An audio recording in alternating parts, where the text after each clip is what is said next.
Chapter 11. Nash Altar, Adventurer Level 8, Orc Nullivan, The Adventurers Guild. It's hosted within a very plain-looking grey-bricked building here in Nulliva, but I'd heard that elsewhere the buildings get very fancy. It's said that in one of the gnomish countries their buildings are made of solid gold, but I don't know if I believe that. What's to stop people from shaving bits off when nobody's looking? Although, as one of the largest multinational organizations in the world, the Adventurers Guild could probably afford to replace the shaved bits of their buildings. It's still hard to imagine that they have ultra-luxurious buildings when faced with how mundane their branch in Nulliva is, though. Things look just as plain on the inside as they do on the outside. I'd expected Nick to be underwhelmed, but his typically stoic face appeared enamored with every little detail surrounding us. The quest board, surrounded by adventurers looking for a good job to match their skills. The gathering area, where you can grab a bite to eat or a pint to drink before setting off. You normally wouldn't eat here after a job, because there are better places to eat in the village. I personally prefer Corno's fried food over what the Adventurers Guild has on offer. Nick seemed particularly interested in the trader pit, where an adventuring party was selling loot they'd gotten from a dungeon dive. We'd already explained to Nick that you can buy and sell stuff at the guild when he was being fussy about turning freelancer, but seeing is believing, I suppose. The pit's where I bought my axe. "Hi there," Nima greeted us. "How can I help you?" "Hi Nima," Yulk said. "We'd like to register Nick as an adventurer." "Oh, you're the human, aren't you?" she asked. Nick stammered an affirmative. Most of the people that frequent Nulliva are used to seeing Nima around, so it took me a second to realize what had the boy nervous. Then I realized that he didn't have anything not to be nervous about. Nima is notable for her beauty, wears barely anything, and above all else is 7 feet tall. Above all else. Orc women don't typically get as tall as our men do, but Nima is related to Alern, so I guess it makes sense. That whole family is huge. If I remember right, she's his half-sister, but they're not close. Alern's dad ran off on Nima's mom or something. Considering how similar Nima and her mom look, I can't even begin to fathom why he would run off. "All right, so we'll have you fill out some forms, and then we'll get you connected to the Curaguard to determine your level. Then we'll do your newbie brief," she explained. "Oh, okay," came Nick's suave reply. I couldn't help but grin. From Nick's height, there was no way to maintain proper eye contact and avoid staring at Nima's head-sized breasts. Instead, he was staring firmly at the counter like a well-trained pupper, trying to avoid gazing longingly at their owner's food. Most of the other races have difficulty not staring, and I suppose humans are no different. My amusement was cut short when I realized that I might have to have an awkward conversation with the boy about orc sexual compatibility. Namely, the lack thereof. Maybe I can pawn it off on Yulk. He's much more open about such discussions and would probably be better at it. I glanced at him, but he was studying Nick with a slightly confused look on his face. Oh, right. He's a dunce when it comes to sexuality. Shit. "Here you go," Nima said as she set a packet on the counter. "There are pencils at the table over there. Fill these out and bring them back, okay?" Yeah, thank you," Nick stammered. Nima and I made eye contact, and she smiled knowingly. I grinned in response as we turned to head to the gathering area. She had previously made it clear that she likes me, but I wasn't ready to commit just yet. I don't have the finances to give her the life she deserves. Instead, we'd made a deal that when I get to level 10, we'd try dating and see where things went.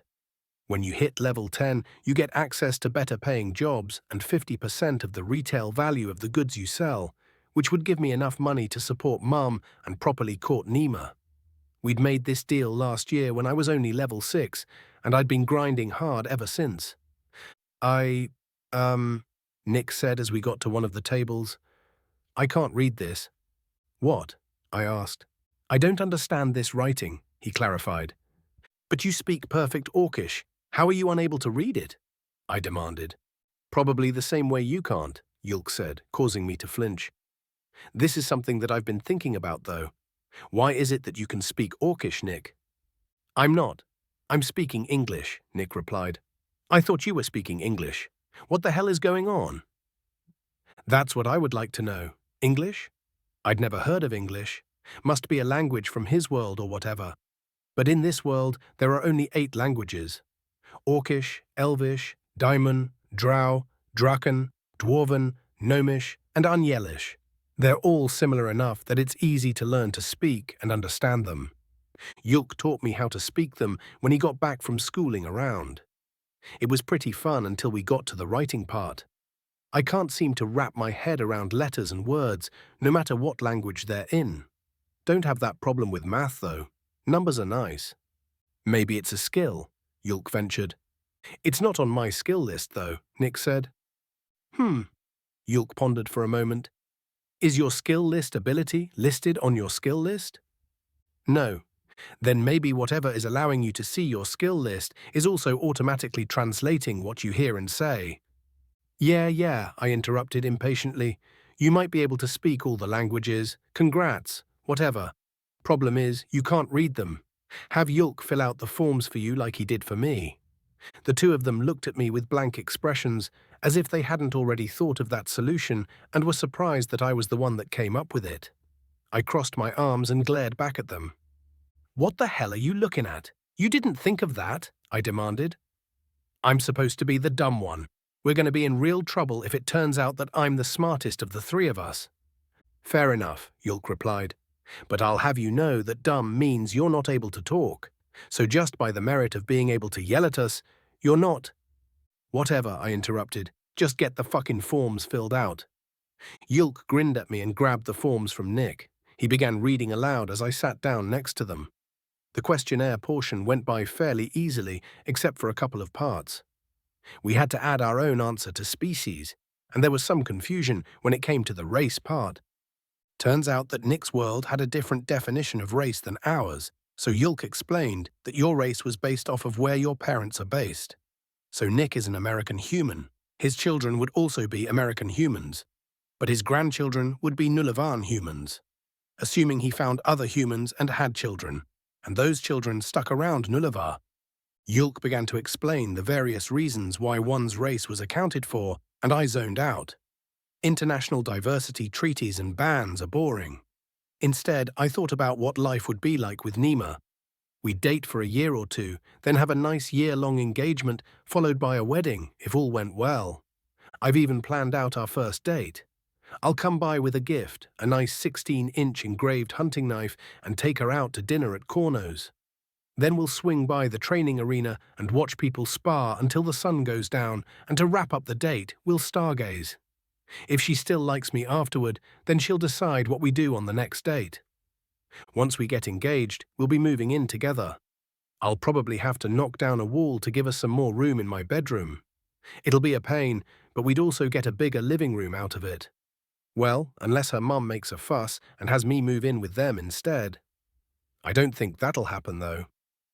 So if a guild can prove that they've hired a certain amount of irritants, they'll get access to governmental jobs from Irita. And even bonuses, Yulk said. Anyways, onto the disclosures. First is the payment system. Until you're level 5, the guild will be taking a 20% commission on your jobs and giving you a 1% discount on guild-related services. You also get 10% of retail for drops you sell to the guild. What guild-related services? Nick asked. Food, gear, and medical. Well, the medical that you have to pay for at least, I replied. What medical stuff is free? Anything life-threatening. The stuff that isn't considered life-threatening, like rashes or cosmetic stuff, you've got to pay for. The deals get better as you level up too, Yulk explained. When you hit level 5, the commission drops down to 15% and you get a 5% discount. And 25% of retail on your drops, I added. At level 10, it's 10% on the commission, 10% on the discount, 50% of retail on the drops, and access to better paying jobs. Then at level 20, it gets even better. It's 5% commission, 65% of retail, a 15% discount, and no limitations on jobs. At that point, if you want a job, it's yours.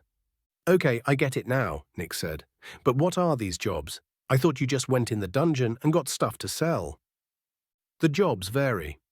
There's jobs for going in the dungeon to find specific drops, exterminating monsters in the wastes, escorting travelers and other things like that, I answered. The more intense the job's expected to be, the higher the level restriction and pay is. It's not a perfect system though, so you should be careful about which jobs you accept. Fetch quests are an under 5's bread and butter, Yulk added. So basically, the higher my level, the less they take from my pay, and the more benefits I actually get, Nick said. All right. This next part's about the examinations, Yulk flapped a page. You agree to a quarterly review of your level, as well as magical, physical, and mental health. You also understand that if you are found to have a health issue, you will be required to get treatment before you can accept further jobs. You have the right to decline treatment and the right to have your level checked at any time. Magical health? Nick asked. Yeah, I said, like a curse or something. Wrong with your core. Yulk sorted the papers in front of Nick and said, All right, we're just about through them all. There's still the stuff about the International Merchant Association, other associated guilds, and... I stopped listening after Yulk mentioned the International Merchant Association. Woe be unto Nick if he asks a question about the IMA. Yulk will talk his weirdly round ears right off his head. Instead, I decided to check the job board. It would be a while before the over-20s were ready to go into the dungeon, so hopefully there'd be a nice simple job to take Nick on. I looked at the board and ignored everything without artwork on it. The pictures drawn by the auto-scribe were great, realistic and not stylized, so you know exactly what you're looking at. I grabbed a few promising ones, one about false mint, one about a tree with some fruits on it, and one regarding giant rats. I brought the 3 postings up to Nima. Hey Nima, Yulk and Nick are still filling out the paperwork, so I'm checking out the jobs. Could you read these to me? I asked. She looked confused for a second before remembering my issue regarding the written word, and then she looked embarrassed for forgetting. Then there was a smidge of pity in her eyes. I don't like being pitied, but when it's coming from those beautiful eyes, I guess it's all right.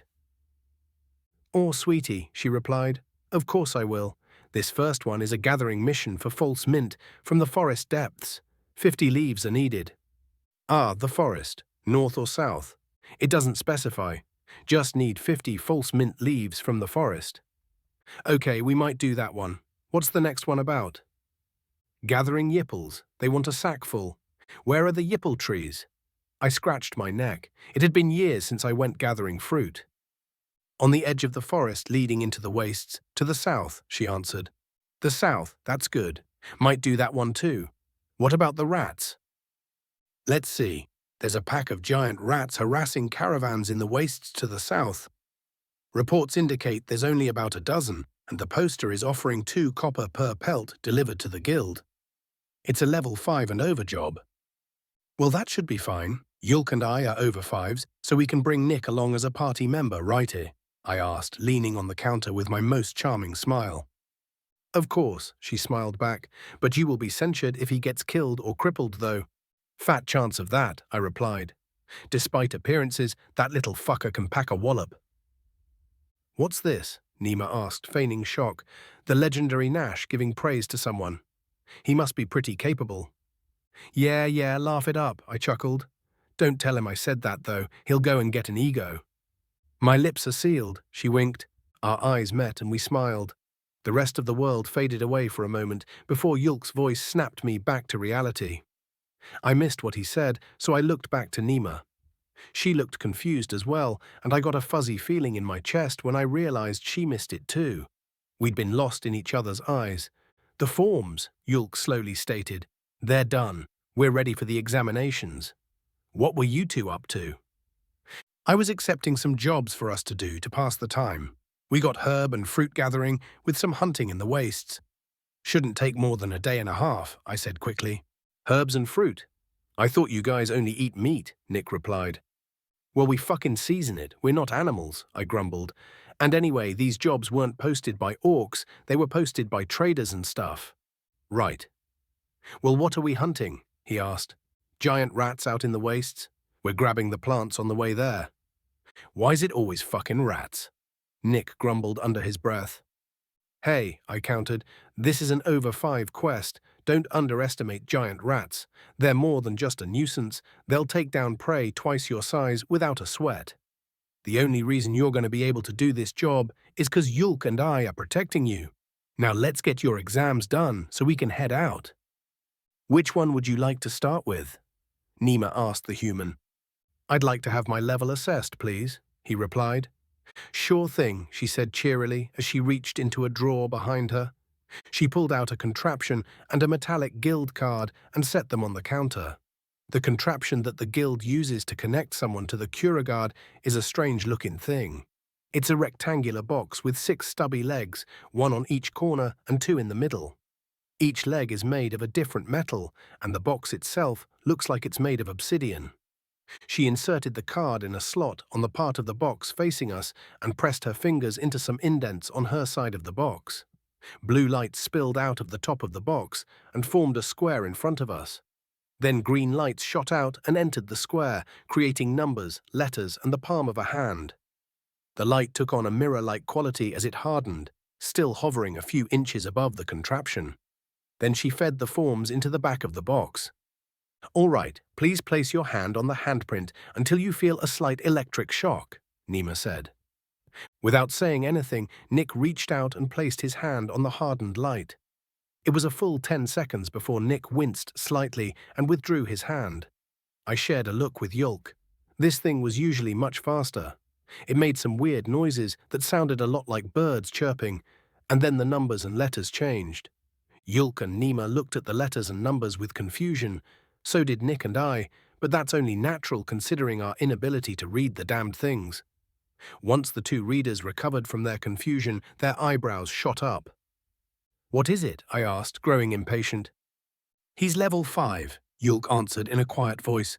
I looked at him intently, trying to figure out if he was joking. When I turned to look at Nima, her expression told me he wasn't. Is that rare? Nick asked. Yeah, it is, I replied. What's his class? Unknown, Nima said. Well, that figures, I chuckled, turning to Nick. Mine's unknown too. Has been ever since I hit level 7. Look, don't let your level get to your head. You're still inexperienced and should follow our lead during the hunt. Yeah, he responded. I will. On the bright side, though, the quest level isn't a problem anymore. Smartass, I grumbled. Better to be a smartass than a dumbass, Yulk grinned. All right, let's get the rest of the exams out of the way. Yeah, go on, I'm going to hang out here for a bit, I said. Nima, Yulk, and Nick went to the medical portion of the guild hall while I sat at the gathering area. I stared at the 3 job posters. Level 5, huh? I can't help but be a little jealous. It had taken me so long to reach that milestone. So many monsters slain, so many friends lost. All Nick needed was a little training. It might have been even more depressing if we had trained him longer. I hope he at least lives up to the level. Chapter 12. Chapter 12. Imlortula, Adventurer. Level not applicable. Gnome, Kekenian, Day 3. I'm still trapped in the tree. The food and water I had are gone, and these damned rats are still waiting for me to come down. They've been taking shifts, some sleeping during the day and the rest sleeping at night.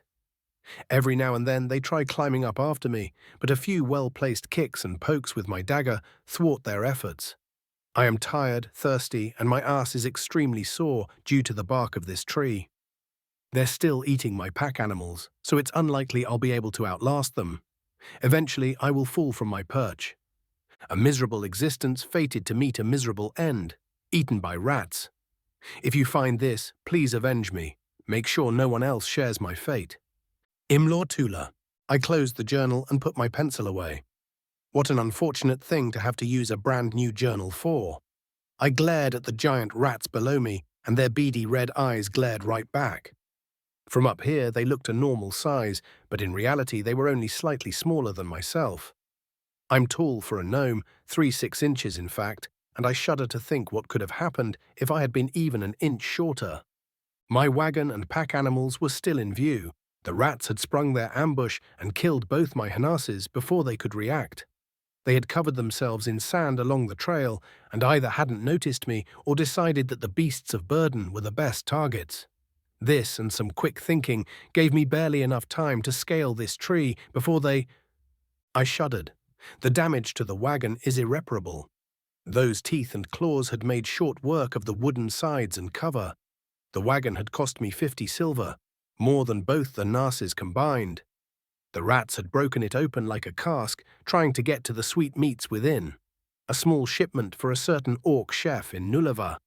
I looked down at the 5 rats that were currently patrolling the base of the tree. "Fuck you!" I shouted to the vermin. They chittered back at me. I normally would have hired an adventurer escort, but business had taken a rotten turn as of late. My beefery had caught fire, and I ended up having to pay to have it rebuilt, as well as compensation for the workers who were injured. I had spent half of my remaining capital to fulfill this order. The freshly smelted metals that the Nullivan Adventurers Guild branch had ordered are fine, but I no longer have a way to transport them. I chuckled at my optimism, as if I had a need to transport them now. I am going to die. Exposure, starvation, or dehydration. It was a toss-up which would claim me first. I only hoped that I wouldn't weaken to the point of falling out of the tree before my untimely demise. Getting eaten to death promises to be a painful way to perish. I looked at the corpses of my gnasses. Hulk and Noble, they'd been with me for most of their lives. Never again would Hulk softly chomp my arm, nor Noble softly blow my hair as I geared them up. They were rambunctious, like my own children. It's going to be hard for Telena to take care of them without me. I can only hope that my life insurance will let them live comfortably. The house is paid off, and I've still got enough capital to feed them for the month that it'll take before it kicks in. If another trader uses this route and finds my remains, it'll kick in even faster. Some movement in the corner of my eye caught my attention. A trio of people, 2 orcs and an elf, were walking the path. Rescue or further tragedy? I weakly stood up and started waving my arms at them. "Rats, beware! Giant rats on the road!" I screamed. The 3 stopped and looked at me. They were still too far away to make out their expressions, and I kept waving and shouting. I screamed at them to run and get help. They faced each other for a moment and then started jogging over. Adventurers? I didn't dare to hope. Perhaps they are simply foolish vagabonds who can't hear me properly and are about to join Hulk and Noble wherever the dead things go. My voice weakened to the point of a whisper as they drew closer and closer. I looked at the rats and my stomach fell as they turned to greet the trio. My heart skipped a beat when a loud bang rang out. The rat I had been staring at was bisected and wind rushed through my tree. I grabbed the trunk to keep from falling and watched 2 of the trio pull weapons from under their capes. An axe and a sword. I almost jumped for joy. I am rescued. Of the 2 melee fighters, the orc was definitely more skilled. I watched in awe as he fluidly carved through his opponents. The second orc was obviously a sorcerer, casting spells at rats who were trying to flank the fighters. The spells were plenty powerful too. The elf wasn't bad with its blade, but then something happened that made my jaw drop open. A rat charged the elf, and it cast a fireball that instantly fried the damned thing. A magic user with a blade? Will wonders never cease? My celebration was short-lived, though. More and more giant rats joined the fray. 5 became 15, then 30. I watched in anticipation as the adventurers kept fighting and fighting. The end goal of the rats seemed to be to wear them down enough to land a killing blow. When one considers the casualties, it's a disgusting tactic. But vermin don't seem to care about morality, just meat. But the adventurers didn't seem to get tired. If anything, they were getting better at working as a team. The sorcerer was launching spells from both of his hands, and the spell sword was using his magic and weapon simultaneously. The orc with an axe was using it like a scalpel, carving just enough of each rat's flesh to be fatal without expending unnecessary effort. The change in demeanor was impressively seamless. Before I knew it, 50 rats lay dead at the feet of my rescuers. I clambered down the tree and approached them, being careful not to step on any of the viscera that was strewn across the ground. The orc was wiping down his axe. The elf was holding his bloodied blade, looking a bit lost. I pulled a rag out of my tunic and offered it to him with a grin. It wasn't until we got close to each other that I noticed something was wrong. His eyes were blue but lacked the ethereal glisten that an elf's would have, and his ears were rounded. He returned my grin, and I noticed that the flat teeth one would see in an elf's mouth were flanked by sharp ones. I carefully maintained my grin, even though terror gripped my heart. It isn't right to be afraid of one's rescuers, but I couldn't help it. This thing was an unfamiliar mer and had demonstrated that it was very proficient in combat. "Thank you," it said. You're welcome." I stammered through my now false grin. Thank you. I thought I was a goner." "You look nervous," the sorcerer said with a knowing smile. "Never seen a human before?" "Of course he hasn't," the one with an axe replied. "You think a trader's gonna have seen more than an entire village of adventurers?" A human?" I asked. "Introductions, then. I am Yulk Alta. This is my brother Nash," the sorcerer began, gesturing to the orc with an axe. "And this is Nicodemus Smith, the newest adopted member of Clan Alta. He is a human." "Oh, I see. Well, I am Imlor Tula of the Tula Transportation Company. Pleasure to meet you truly. I don't wish to be a burden, but I don't suppose you have food and drink?" I asked, slumping to the ground as my fatigue caught up with me. "We have drink and some yipples. We'll have to replace what you eat on our way back, though. Here, eat your fill while we gather the hides," Nash said, tossing a sack and a water bag to me. "Is that your wagon?" "Thank you so much." "And yes, it is, but the rats got to it," I explained as I gulped down water gratefully. "No, I'll have a look at it since I'm not great with bending over," Yulk said. "Okay, let's get to work, Nick," Nash commanded. "I counted about 40. "I counted 52, the human replied. The axe-wielding orc looked down at the human for a moment and then at the corpses of the giant rats. He mumbled to himself for a while and then scoffed. 54, we're both wrong, he grumbled. "Whatever, let's get skinning." Nick watched Nash closely as he took the pelt from the first giant rat and then began to copy what he had seen. What an interesting creature. I had assumed that he was a young elf due to his height and skin tone. Elves usually get to be about 6.5 feet tall. As I studied him closer, I saw even more differences, though. He had hair on his arms and stubble growing out of his face, like a freakishly tall dwarf who had shaved himself recently. There were tales of such practices on the south continent. Rumor has it that it's because of the heat. Maybe the southern dwarves call themselves humans. No, that doesn't explain the height and the teeth. I munched on yipples while the others carved the rats up. I'm not typically a fan of fruits, but these were the most delicious yipples I've had in my entire life. After I filled my belly and rested for a bit, I got to work helping Nick and Nash gather the pelts. "How did there get to be so many?" Nick asked. "They breed fast. This is probably only about a few generations worth," I answered. "Yep, they start out sneaky and timid, but the more of them there are, the more desperate they get for food. That's when they get dangerous," Nash added. "Why didn't they try to run away, though?" "Blood frenzy. It's what separates monsters from animals. If you get attacked by a pack of wolves, you can survive if you kill enough of them. The rest will run away. If you get attacked by a pack of direwolves, you're going to have to kill all of them to survive." "Monsters don't run," Nash said. "Well, if you're quick enough, you can run away," I said with a laugh, "or scamper up a tree and hope some adventurers come along." We all chuckled, and silence fell as the enormity of our task drew our attention. It was messy work, too, and once we were done, Yulk approached us. "How's the wagon?" Nash asked. "It'd be nice not to have to carry 50 pelts back to the village. Right? I thought we were going to be dealing with a dozen max." Yulk chuckled. "Anyway, the axles, sides and roof are all shot, but the wheels and bed are fine. If we can get the wheels off the axles and flip it, I can probably fix the axles with mend. Don't know how we're going to secure our cargo and pull it, though. Nick and I can be the beasts of burden. You and, Nash trailed off, looking at me. "Imlor Tula," I replied. "Right. You and Imlor Tula can keep the stuff from falling off, or let us know when it does, so we don't leave it in the dust," he finished. "I don't suppose you'd be able to pull the original cargo as well?"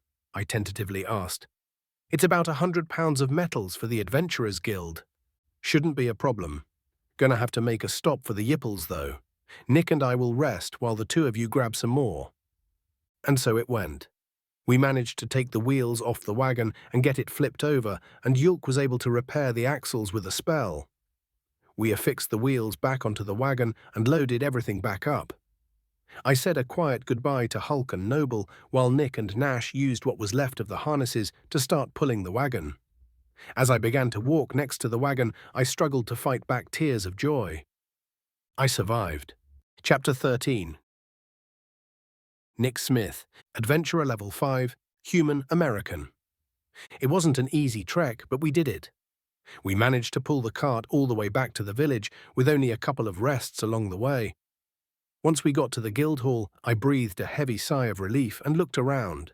More stares of shock, but this time they were looking at the wagon instead of me. A nice change. "All right," Nash said, sitting on the ground. "You two go in and inform them of the situation. Nick and I will rest here for a minute." Yulk and the gnome went inside the guild and I promptly collapsed next to Nash. We were both drenched in sweat and panting. Something occurred to me, though. "I thought you said you guys had magic arts." I chuckled. "Well, we do, but they're expensive. You can't expect a minor merchant to own one." Nash spat to the side.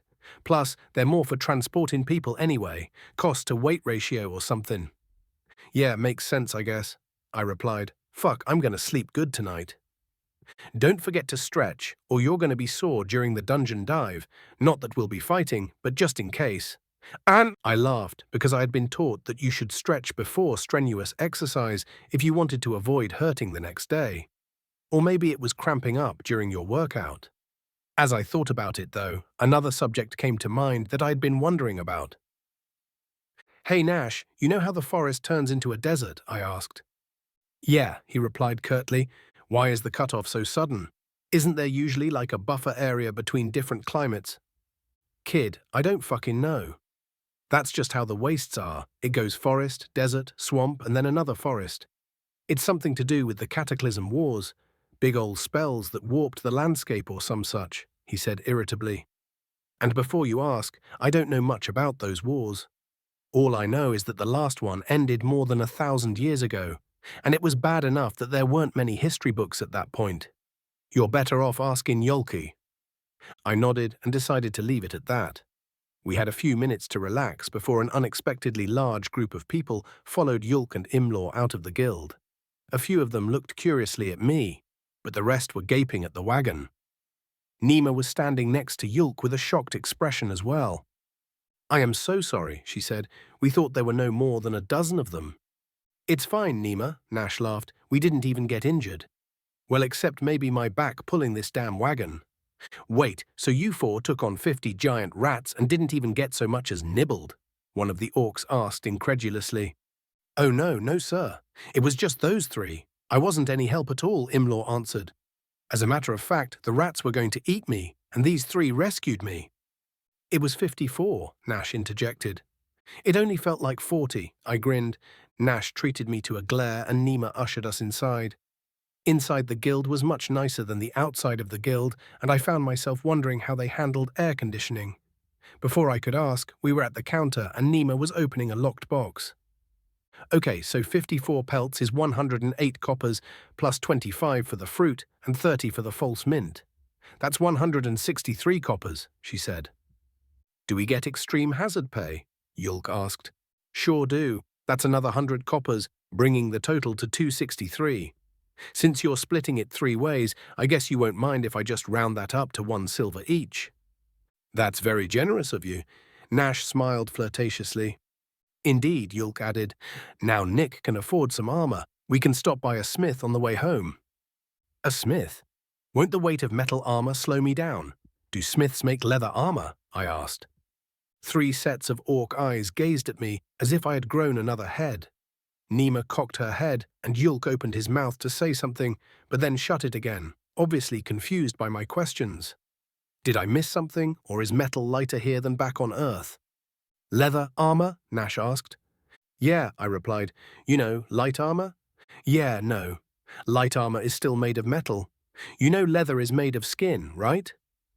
"Well, of course," I said, insulted, "but 2 sets of skin are better than 1.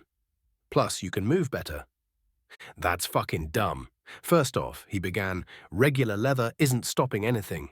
Swords slash through it, arrows penetrate it. Might as well wear cloth, which is much lighter than leather." "Well, what about hardened leather, though? Or enchanted?" I challenged. "Hardened leather? You mean boiled leather? That goes over armor. You don't wear that by itself." You'll need to be wearing chain or plate underneath it.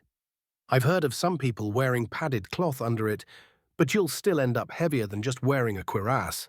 Nash snorted. He's right. Also, enchanting is a very time-consuming and expensive process that can damage the item that's being enchanted. The more resistant to damage something is, the better the odds of the process succeeding. Leather wouldn't stand a chance, I'm afraid, Yulk added. Well, all right, I said, feeling like an idiot. Come on, let's go see about getting you something to protect your vitals, Nash said. I was lost in thought as we left the guild. I'd seen plenty of examples of leather armor in video games, TV shows, and movies. But the more I thought about it, the more I realized that Nash was right. Every real-life example I'd seen had the person wearing something under the leather. Well, excluding cosplay. I was so engrossed in my thoughts that I almost didn't notice that we were passing Irana's shop. Hey, hold on a moment, I stopped. Oh, come on, Nick, she'll take your whole coin, Nash protested. She gave me a sword for free. How bad can her prices actually be? I put my hands on my hips. Fine, learn the hard way, Nash growled as he pushed me aside and strode into her shop. Yulk and I quickly followed. The smell of the shop hit me like baseball bat. There was the distinct smell of metal in the air, with a hint of hot coal, body odor, and a strangely sweet scent as well, like burnt honey. It was also brighter than I expected. A shining globe was hanging from the ceiling by a chain, casting enough light to make all the armor and swords gleam brilliantly. I took a look around while Nash and Irana were doing their shtick. There were swords of all sizes, and some of them were in shapes I haven't seen before. She also had plenty of armor, including an obviously well-crafted full set of plate mail. I gazed into the glowering slits of the visor before my eyes fell on the reflection of the chest piece. Behind me was something very interesting, a cuirass with strange engravings. I turned to examine the cuirass. The hairs on the back of my neck stood up. It was glimmering more than anything else in the shop, and the engravings were enrapturing. I had to actually stop myself from reaching out to touch it.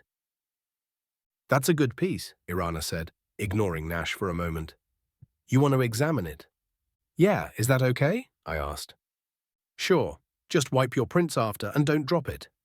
I lifted the cuirass with both hands, expecting it to be heavy, but it was so much lighter than I thought. Suspiciously light.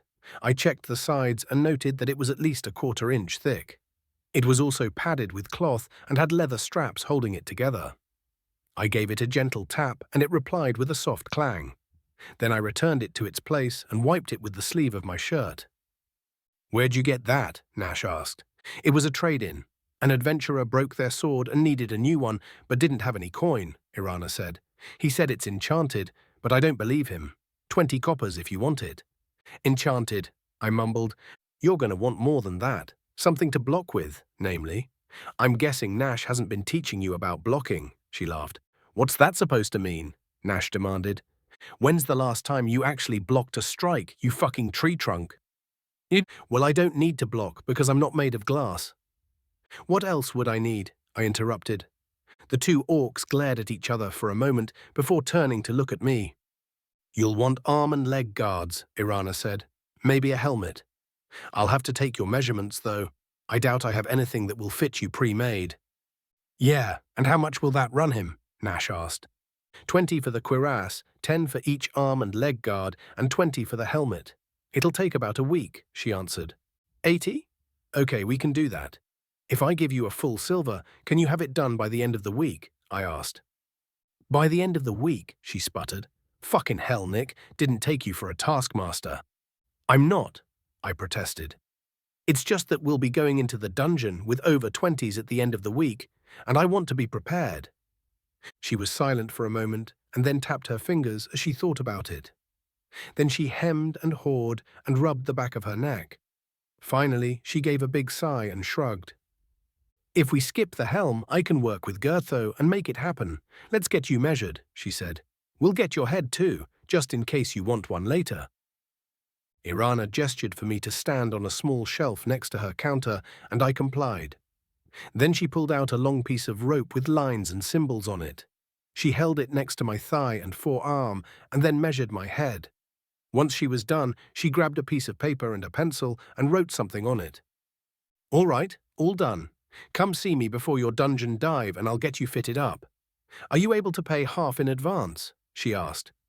I only have the 1 silver coin, so I'll just give it to you now, I said, pulling the coin out of my pocket and giving it to her. Thank you so much. Pleasure doing business with you, she called out as we left the shop. Nash was grumbling the rest of the way home, calling Irana every foul name that he can think of. He may not know how to read, but he's extremely verbose when it comes to profanity. It was so bad that a mother covered the ears of her child as we passed and gave him a death glare, which he ignored. An appetizing scent grabbed my attention as we entered the house. Yilda was a great mom and an even better cook. One of her titles was legendary chef of Graluka, a kingdom far to the south that was run by elves and dwarves.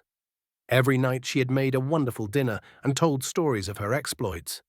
Whenever she did, Nash and Yulk listened as if they were enraptured. Boys, she called from the kitchen. Well, that better be my boys at least. Devils help you if you're... It's us, Mom, Nash interrupted as we strode into the kitchen. Sorry we didn't come home last night. After training, we decided to get Nick registered and take some jobs. Yilda waved a spoon at us and said, Yeah, Nima told on you. We'll discuss proper consequences later. Once dinner's done, you can tell me how Nick did on his first adventure. She turned and smiled at me, and I couldn't help but smile back. Nash and Yulk, on the other hand, had an entirely different expression, the kind I'd only seen on the victims in horror movies once they realized their situation was truly hopeless. Naturally, this made me nervous, and I silently prayed that I wasn't going to face these consequences alongside them. We sat silently as she finished preparing dinner. Once the pot hit the table, I noticed something strange about the stew inside of it. It wasn't just meat. My shocked expression caused Yilda to chuckle. I talked to a trader yesterday and got some vegetables, specifically belives and kombumba. They're safe for us to eat and should tide you over until we can find a more permanent solution to your dietary needs, she explained. We can eat these? Nash said as he held up one of the olive-looking vegetables. Of course we can. We can stomach most vegetables, but they don't provide any nutritional value to us.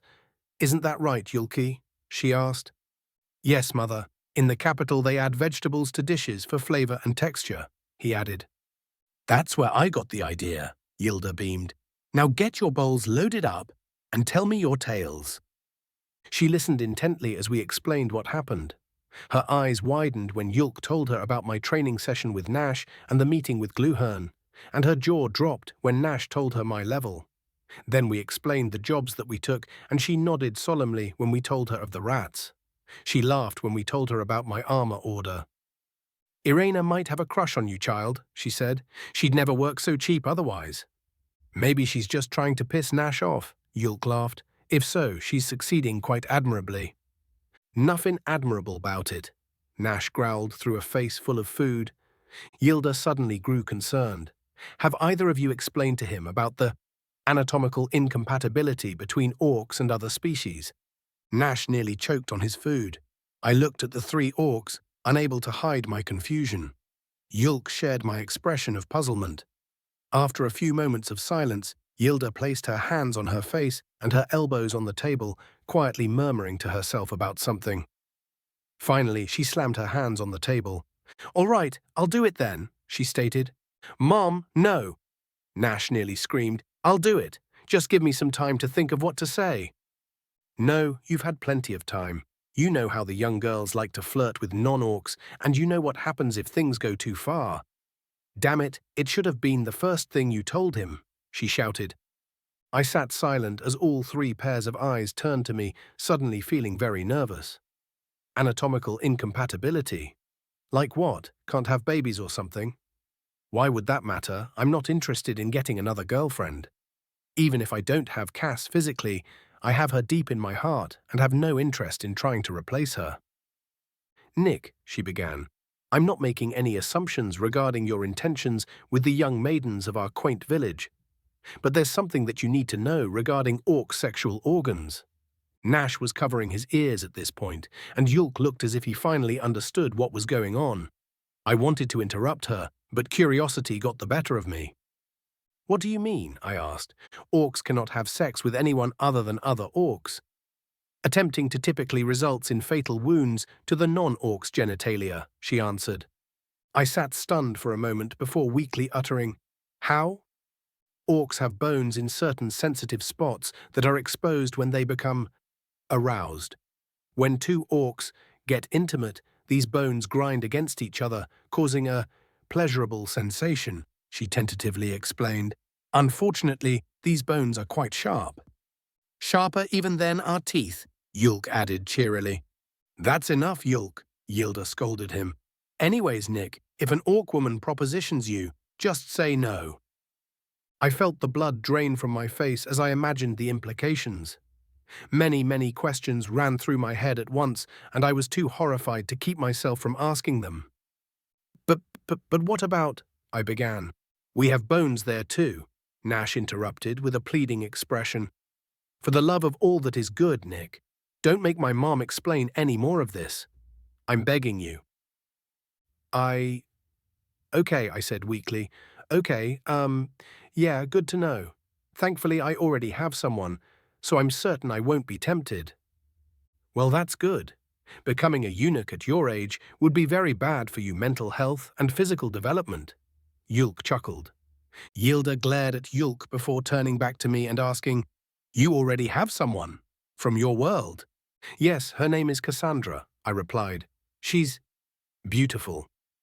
Tell us about her, Yilda smiled.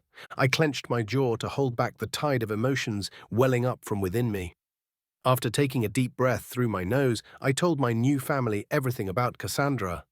How we met in our middle school history class, how I goofily asked her to our school dance, my excitement when she agreed to be my girlfriend, our first kiss under the moonlight on my roof, and eventually about her cancer diagnosis.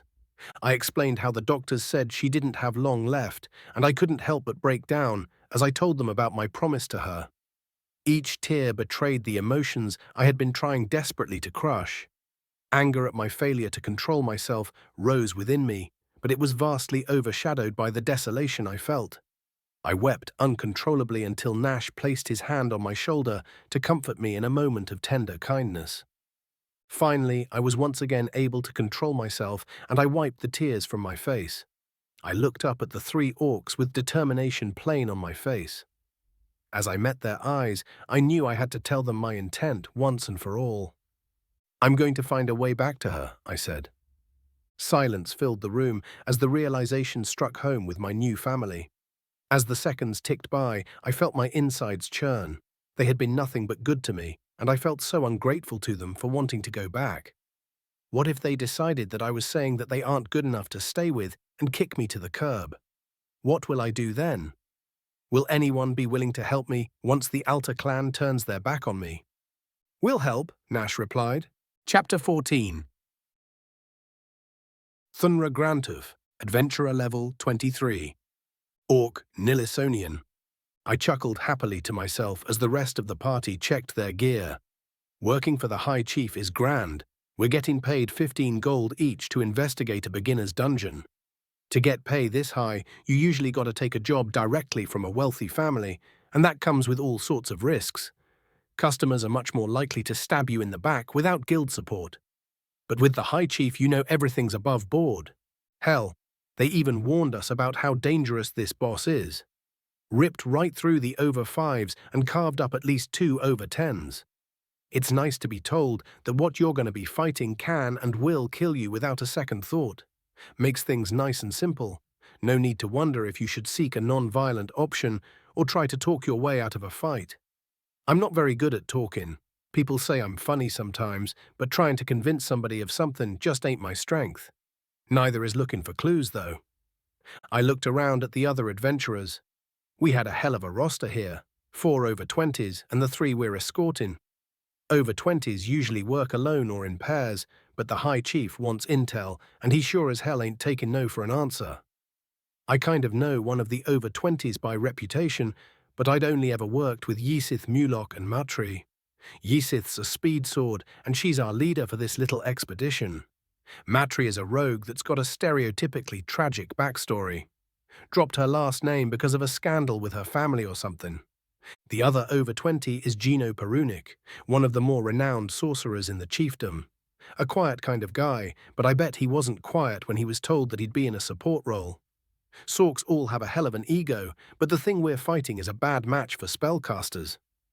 The main reason he's coming at all is for the investigation portion of the quest. Our eyes met, and I gave him a smile before turning away.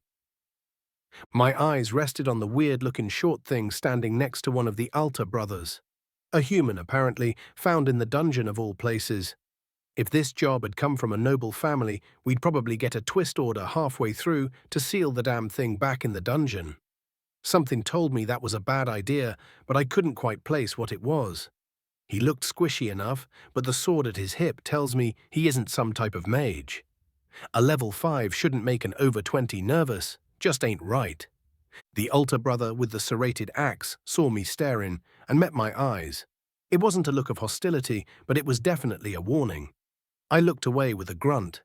Best not to fuck with the Alta clan, not just because you'll end up worse for wear, but because their family has the gratitude of multiple nations, including the one my parents are from. One of those Alta adventurers saved Nilison from an undead horde single-handedly. My grandparents would have died if it weren't for him. If I get on their bad side, my ma and PA will beat my ass. A chill ran up my spine at the thought. Honestly, it's kinda cool that their family stretches all the way out to the boonies. I wonder why, though. Their parents probably moved out here for work or something. Maybe I should ask the brothers about it, if I get the chance. All right, everyone, make sure your gear's stowed and your weapons are handy. It's a long walk to where we're going. Yehesith called out. I'm all set, I said, shouldering my pack with a grin. Mitri chuckled and shook her head. To the untrained eye, I probably look like a buff merchant. But these guys all know that I'm a brawler. Like my PA and his PA before him, I fight without weapons. Not only am I really good at it, but I find it satisfying as hell to feel bones pop under my strikes. My brothers don't have the talent for unarmed fighting, so my PA was super excited when we discovered that I did. The training was brutal, but it's kept me a-going this long, so I'm not too sore about it. My brothers are sore that I'm the new favorite, and that I'm a lot stronger than them. But that's the way it goes. Good, let's head in. Yesith nodded towards the entrance to the dungeon. We followed behind her like baby quackers behind their mum. Very deadly baby quackers. Roasted quacker sounds delicious right now. Slow roasted to the point that the skin is nice and crunchy, but the meat is wonderfully tender, seasoned with salt and whatever else the cooks use. Quacker meat can be found in every big city, but probably not out here. They might have cluckers, though. Clucker is almost as good as quacker, and it's cheaper too. My mouth started to water as I overheard part of a conversation next to me. I looked, and it was the short thing talking with Matri. Air molecules get heavier when they're colder and lighter when they're hotter, and that makes wind. All I do is visualize that, the thingy said. Actually, the air spreads apart as it heats up, which allows the thicker cold air to drop down through it. That motion is what we perceive as wind. Matri smiled. Still, you were close enough to trigger the spell. From what Yulk says, it's probably a good thing you didn't nail the visualization immediately. Wait, I interrupted. You're a source. Why do you got a sword when you can do magic? I can do both, it replied. I've got skills for sword fighting, unarmed melee, and magic so far. Basic skills, the axe-wielding Alta said. Don't get full of yourself, Nick. Its name is Nick, then. Kind of expected a more complicated name, like something an elf would have. Wait, did you say unarmed melee? I asked. That's fighting without weapons, right? Yeah, axe-wielder replied. I grinned. So you're a brawler like me sometimes. What kind of skills you got? Nick suddenly looked nervous. Well, I've got one called Breathtaker Strike. The others can be used with weapons too. Haven't had much of a chance to get more skills that use my fists. Well shit, if we survive this dive I could train with you, I said excitedly before remembering my manners. Oh right, my name's Thunra Grantuf, puncher of trolls, kicker of kobolds, and strangler of drakes. Nice to meet you. Nice to meet you, I'm Nick Smith of the Alta clan. I don't have any titles beyond that yet. The Alta clan? But you're not an orc, are you? No, their mum adopted me so that I could be a member of the village, he said, gesturing to the brothers. I'm Nash Alta, destroyer of Ents and maker of trouble. Ignore that last bit. That's from Gluhern, the axe holder chuckled. And I'm Yulk Alta, seeker of arcane lore, entrusted sorcerer, mender of wounds, maker of mischief, etc., the other Alta brother said. Then, with an unsettling grin, he added, if you're going to train Nick, it'd be best if I was around for it. Having an over 20 train, a level 5 is bound to result in some pretty nasty wounds. Sure, but I plan on going easy on him. Easier than my PA went on me anyway, I laughed. So where are you from, Nick? Never seen nobody like you before. I'm from another world. One that has people like me all over the place. But we're the only ones who are sentient that I know of. We don't have magic, orcs, elves, or anything else like that. I was going home from the store when I got in an accident, and next thing I know, I'm in a hospital bed in the village, Nick explained, a sad expression making its way onto his face. Nash found me in this dungeon. Ah, sorry to hear that. You looking for a way back home? I asked sympathetically. Yeah, he answered. Well, if we find you a way back home, maybe we'll also find a way that you can come back when you want, I said with a smile. Then we can do a rain check on that training. Yeah, sure. Sounds great, Nick stammered with forced smile. My own smile turned into a grin at the completely undisguised dread in his eyes. I turned back to my own thoughts as the others began to chat with the human. I definitely don't blame him for being wary of my training. It hurts, no matter how it's done. That's the point, though. Sweat in training so you don't bleed in battle. Bruises are better than broken bones, but if you've got an inexperienced trainer, you'll end up bleeding with broken bones during training. Thankfully for Nick, I learned from Pa's mistakes. I can pull a punch much better than he could. Still get dreams about seeing my own ribs now and then. If it weren't for our neighbors being pretty good at healing, I'd have died before my 13th birthday. It was still pretty close, though. I shook myself from these thoughts and started eavesdropping to pass the time. The conversation had turned from favorite foods to where he lived before he got here. It was like one sucker punch after another. First, he can eat meat, fruits and vegetables all on their own without getting sick. Next, the cities where he's from have giant towers made of glass and steel. Their roads were paved with a mixture of sand, rocks and some type of pitch. And they don't have magic, so their magic arts run off of explosions instead. What kind of crazy people would strap themselves to something that's exploding so they can move faster? Then the conversation turned to weapons, and Nick got real quiet all of a sudden. He started answering questions without all the details he was spouting earlier. Apparently humans use weapons that are similar to bows, but much deadlier. Don't know how you get deadlier than a poisoned barb arrow, but he wouldn't answer any more questions about it. We walked silently until Yesith finally called us to a halt. All right, according to the sand vial, we should camp right around here. Get the barriers set up and unpack. We've got more walking to do tomorrow, she said. I took off my pack and watched as Yulk and Gino set up some barriers to keep out any wandering monsters. Other adventurers were delving, but that didn't mean that monsters wouldn't be slipping past them. The barriers went up, and I noticed Nash was staring at our way forward with a concerned look on his face. What's wrong? I asked. Huh? He replied. Oh, it's just... We should see the light from the hidden passage from here. Oh, really?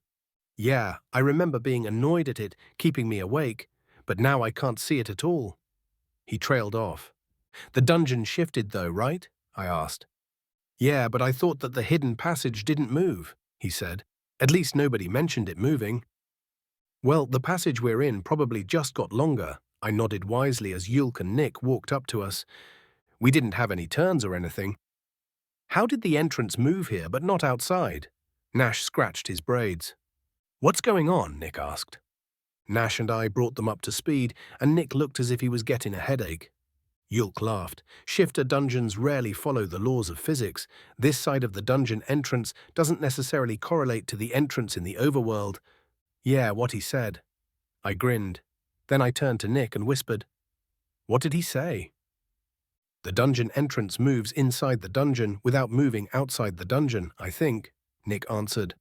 So we're farther away from the hidden passage. Probably, Yulk replied, or the passage has gone back to being hidden, which would be inconvenient. Disastrous, more like, Nash grumbled. Well, let's hope that's not the case. Trying to find that passage again is going to suck.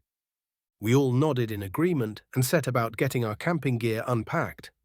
I claimed a spot near the barrier just in case and joined the others for some chow.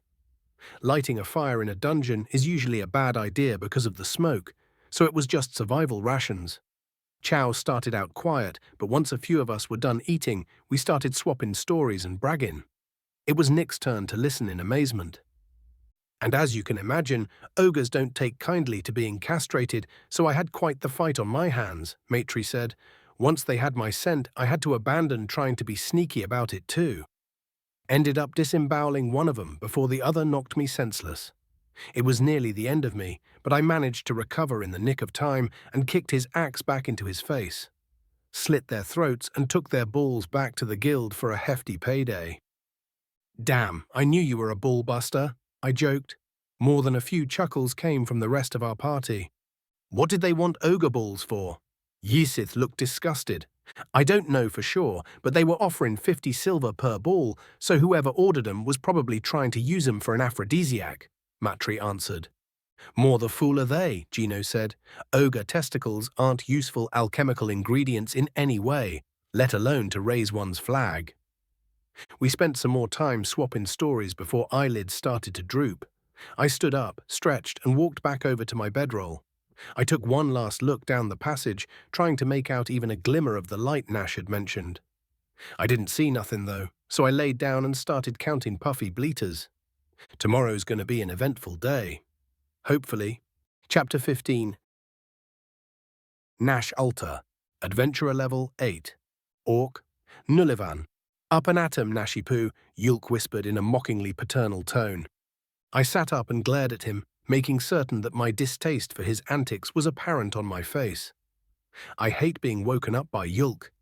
If it isn't his relentless mocking that I wake up to, it's a prank. My brother's affinity for magic makes his pranks all the more infuriating. He's one of the only people that can easily use ice in his antics. Fuck you, I grumbled as I started wrapping up my bedroll. Thankfully, the current environment had him on what amounts to his best behavior. I glanced around, everyone else was already awake and packing up. Nick was already packed, a sign of uneasy sleep. Makes sense, this mission has pretty high stakes for the boy. No matter which way this goes, it has the potential to be emotionally taxing. If we don't find anything, he's going to feel stuck and unsure of what to do next. If we do find something, there's a decent chance that it'll be useless to his plans of getting home. Even if we find him a way home, though, he's going to have to say goodbye to his new family. I can't say I know exactly how he feels, but I'm guessing it's going to suck no matter what. Come on, Nash, Yulk broke character. We've got to get a move on. It wouldn't do for either of us to cause a delay. Yeah. How come you can't just wake me up like a normal person? I asked, knowing the answer already. There's no fun in that, Yulk replied with a grin. Whatever, I sighed as I finished packing my gear. Some of the others were eating breakfast, but I didn't join them because I'm not a breakfast person. It drives my mum nuts, but it's just not my thing.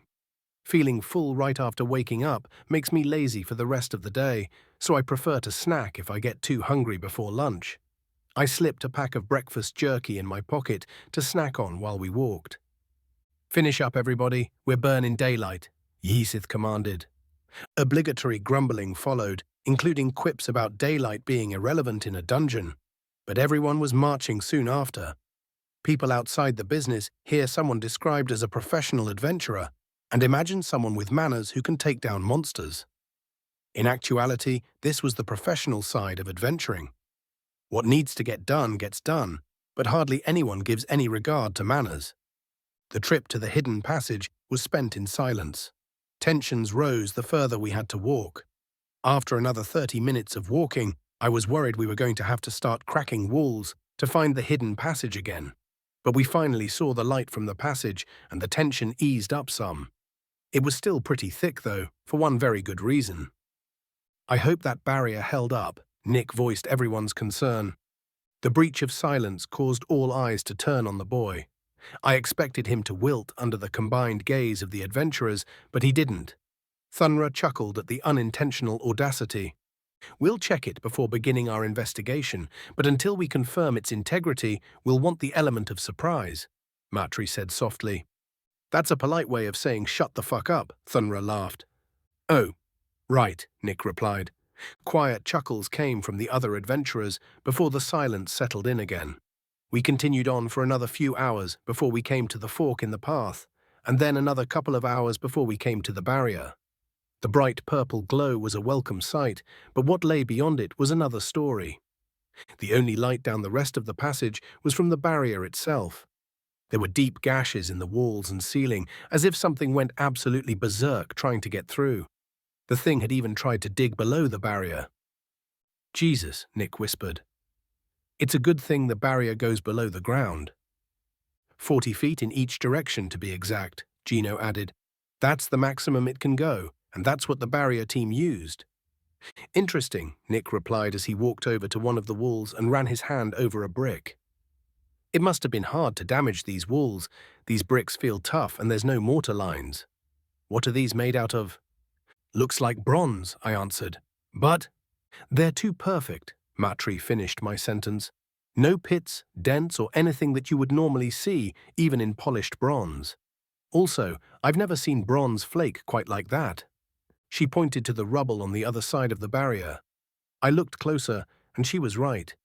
Some of the claw marks ended in what looked like string, and pieces that had fallen off had a shape closer to shaved wax than shredded metal. I walked up next to Nick and tapped the wall. The rapport was strange as well. It sounded like a dull thud instead of a metallic ring. Nick drew his sword and swung at the wall.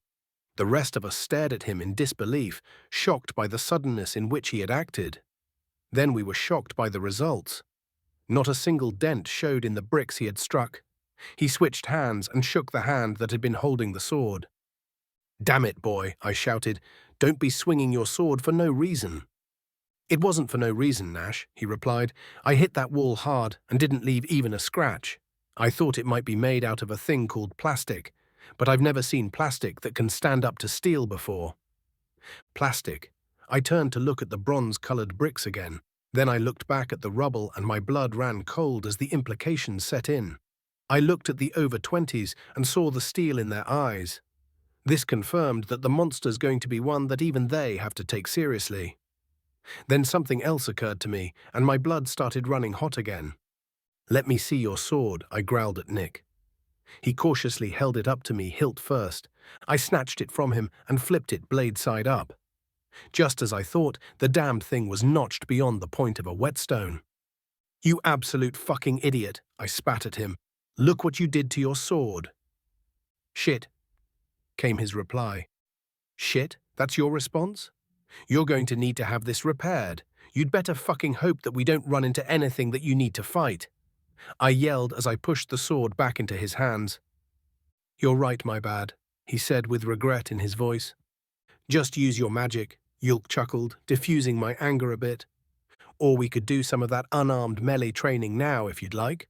Thunra added with a grin. Whatever, I grumbled. Just don't do shit like that again. Your equipment is your lifeline. You're lucky you have more than one, but never take that for granted. Some things don't give a shit that you can do magic, you know. Nick glanced at Yulk and back to me. Then he nodded his understanding, and after a moment of cold glaring, I relented. With a sigh and a shake of my head, I turned away from him and looked at the barrier. Arcane glyphs swam peacefully across its surface, completely oblivious to the destruction laying just beyond it. I wondered for a moment where the monster had gone when Ysith cleared her throat. The barrier's in place. Let's get moving. We've got intel to gather, she ordered. She was met with several nods, and we all began backtracking down the passage. Nick had a dejected expression the entire journey to the labyrinth portion of the passage, which made me feel a pang of guilt. Was I too hard on him?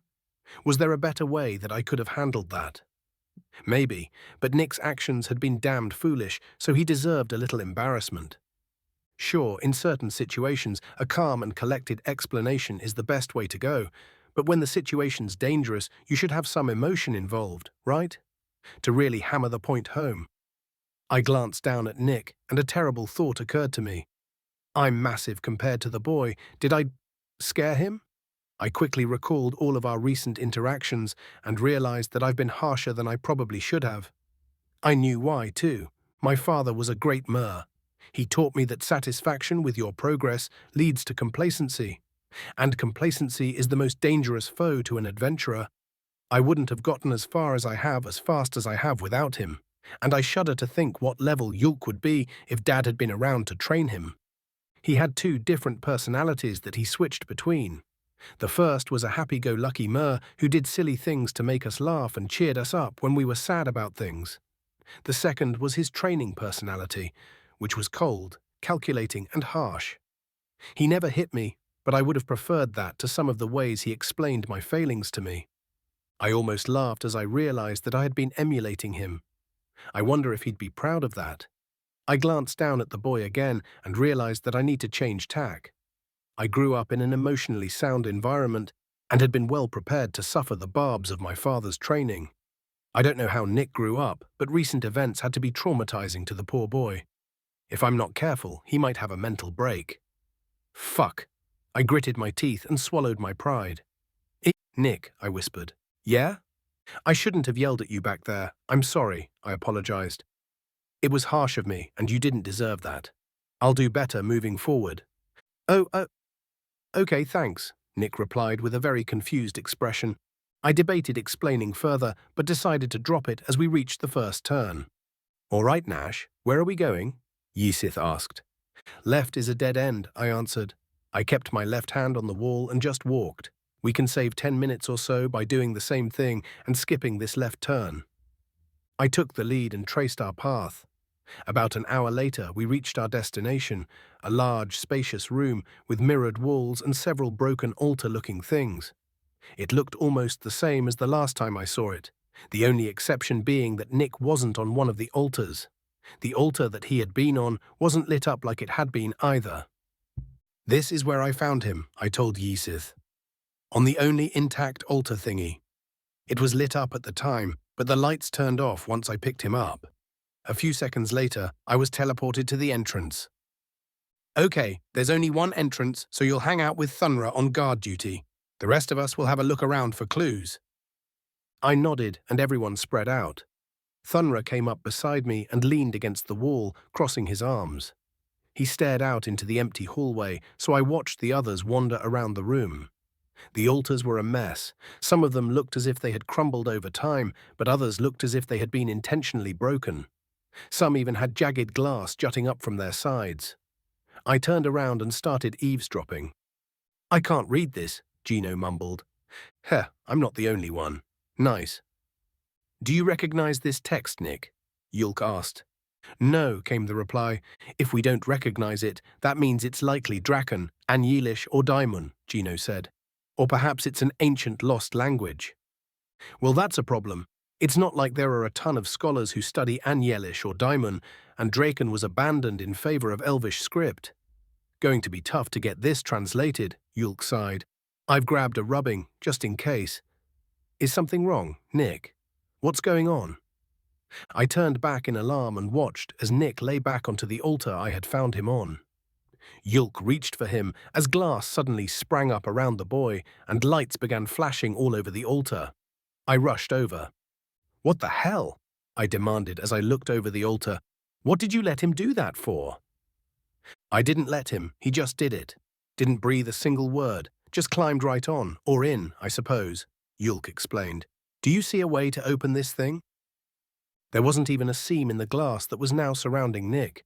I grabbed my axe and swung it sideways so that I wouldn't chop the boy like a log, and was shocked as my axe bounced back without so much as chipping the glass. I stared at my axe in disbelief. It was missing 3 teeth. Shit, I whispered. Chapter 16. Unknown. Adventurer level, not applicable. Unknown, unknown. Tenzingos.iso loading. Error 11310317X. Repairing hardware. Error 7984. Applying nanpack. OK. Repairing hardware. OK. Reconfiguring hardware. OK. Rebooting. OK. Tenzingos.iso loading. OK. I'm awake. Am I functional? Checking OSPAC. OK. Checking base function. Okay, checking sensor package. Okay, checking hardware. Okay, checking Thompe. Okay, checking local K-base. Okay, I feel horizontal. Subject is laying down. Why can't I see? Subject's eyes are closed. Sleeping? Is there anyone else out there? Checking communications. Failure C technician. Checking database. Failure C technician. Oh, trapped in a sleeping subject with no idea why. Scanning my knowledge base hardly answers any questions either. Okay, what do I know? I know I'm an artificial intelligence. My function is to guide a subject in the use of thaumaturgy, and I've got all sorts of information on spells. I'm also supposed to translate all audio for the subject and provide further guidance on diplomatic interactions. Who made me? No clue. Who's the subject? It's a human named Subject Zero. That's a cool name. What's my name? Tenzing. I don't get it. I must be missing context. Will Subject Zero make fun of me for not having a numerical name? Or worse, will it be jealous of my non-numerical name? Cool, a new feeling. Panic. Nice. Ah, but a solution presents itself so quickly.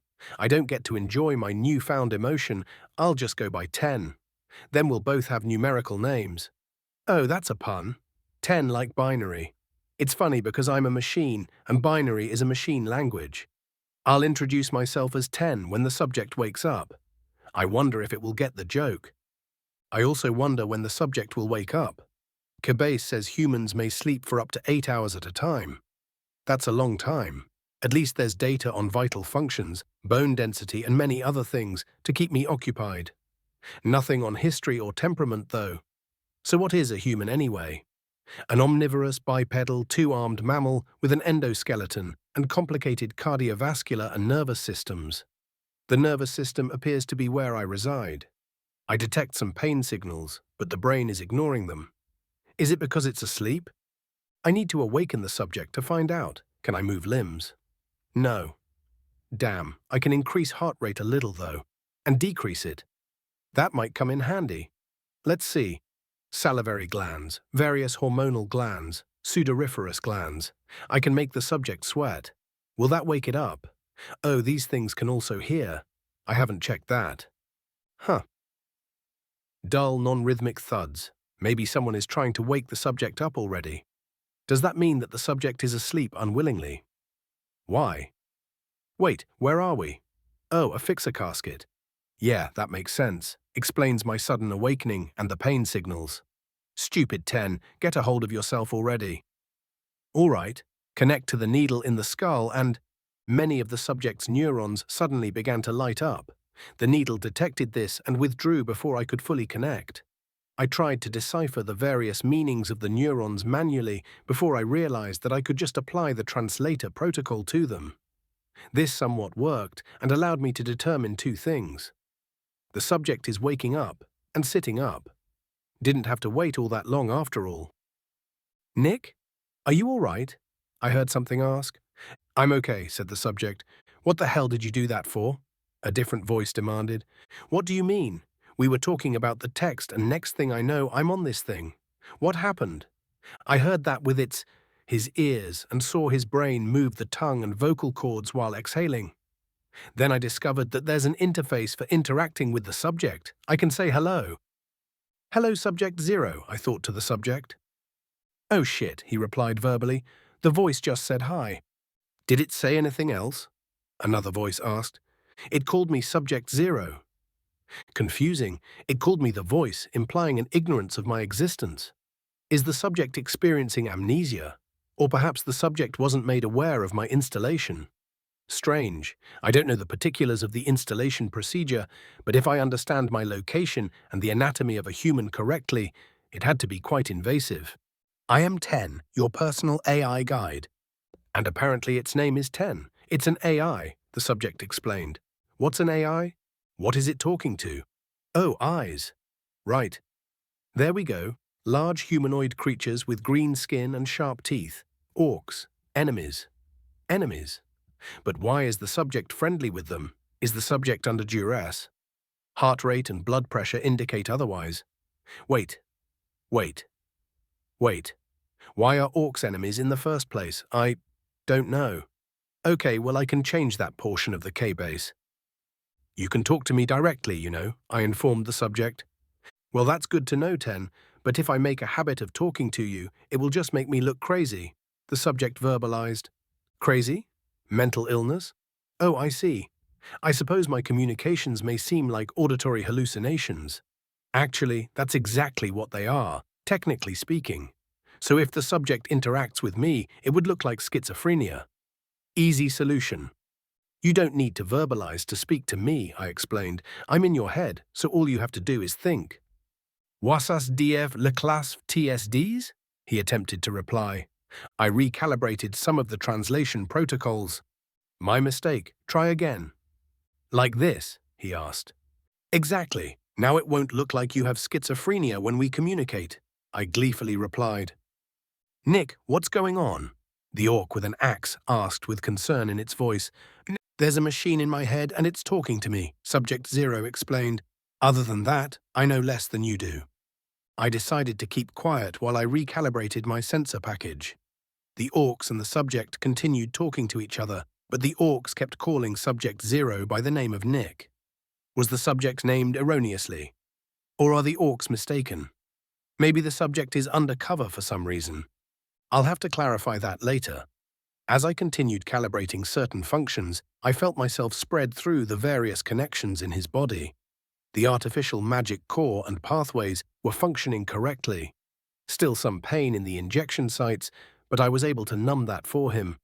Simple matter of telling certain nerves to hush. 10? Subject Zero, or maybe Nick asked. How can I help you? I answered. What are you exactly? As I said before, I am an artificial intelligence. Right. I meant, why are you in my head? I don't know. Today is my first day of existence, as far as I'm aware. My primary function is to guide subjects through the use of thaumaturgy. This implies that you are in need of guidance, I suppose. What's thaumaturgy? A literal translation would be wonderworking. It's the practical application of arcane arts using ethereal energies, I explained. Magic? I suppose so, yes. Okay, it says that it's supposed to guide me through using magic. Oh, wait. Hold on, he verbalized. You said primary function. What are your secondary functions? He thought to me. I have several, I answered with a bit of hesitation. If the subject doesn't know why I'm in his head, he might not like my functions very much. My active secondary functions are translation, cardiopulmonary regulation, neural tissue regulation, medical diagnostics, companionship, and situational analysis. Wait, what? Neural tissue regulation? You're thinking for me? He asked in a panic. No, I couldn't help but laugh. My neural tissue regulation function allows me to treat and prevent certain mental illnesses and brain damage. It also allows me to interact with you like this. The subject thought about this for a moment. These thoughts were scattered and lit up all sorts of neurons. Can't quite read his mind. Yet. I'll work on that. The orcs seemed to be giving him time to sort everything out, but according to my facial recognition software, it was obvious they were concerned and had questions of their own. What about your inactive secondary functions? He finally asked. Well, I'm not sure, I replied truthfully. I know that I should be able to communicate with a central hub and with other users, but that doesn't seem to be working. There's also corrupted files here and there, and I don't have access to the main database. So I don't know anything except what's in my local knowledge base. Okay, what's in your local knowledge base? I took a second to check. About 376 terabytes of information regarding anatomy, physiology, language, and other information regarding my primary function. That's a lot of information. You're sure there's nothing about how we got to where we are now? I'm sure. Okay, he thought. Are you able to move my body without my consent? Ah, good question. I tried to earlier, so I feel like I should be able to… Oh, there it is. A procedure to do exactly that. Yes, but not while you're conscious. I couldn't do it earlier, but that's because I didn't have full access to our hardware, I happily explained. Then I realized his most likely reaction to this information. Don't worry, it's a survival function. I feel no urge to move you unless we're likely to die. That's… well, okay, I guess. How did I get on the altar then? He asked. I don't know. I might have been in survival mode. I genuinely don't remember anything before you got on the altar. Do you mind if I ask you a question? Sure, he answered hesitantly. Is your name Nick or Subject Zero? My name is Nick. Understood, thank you. I'll change your name on the registration, I said as I did just that. Nick. Not a terrible name. I felt a little flush of embarrassment as I realized that I introduced myself as 10 for no reason. That embarrassment faded as I realized I actually preferred 10 over Tenzing. Then it returned when I realized that he hadn't said anything about the pun. Maybe he didn't get it. Regardless, I'm sure my creators had their reasons for naming me Tenzing, but there's no significance for me. 10, on the other hand, is the first pun I've ever made. A very fitting pun at that.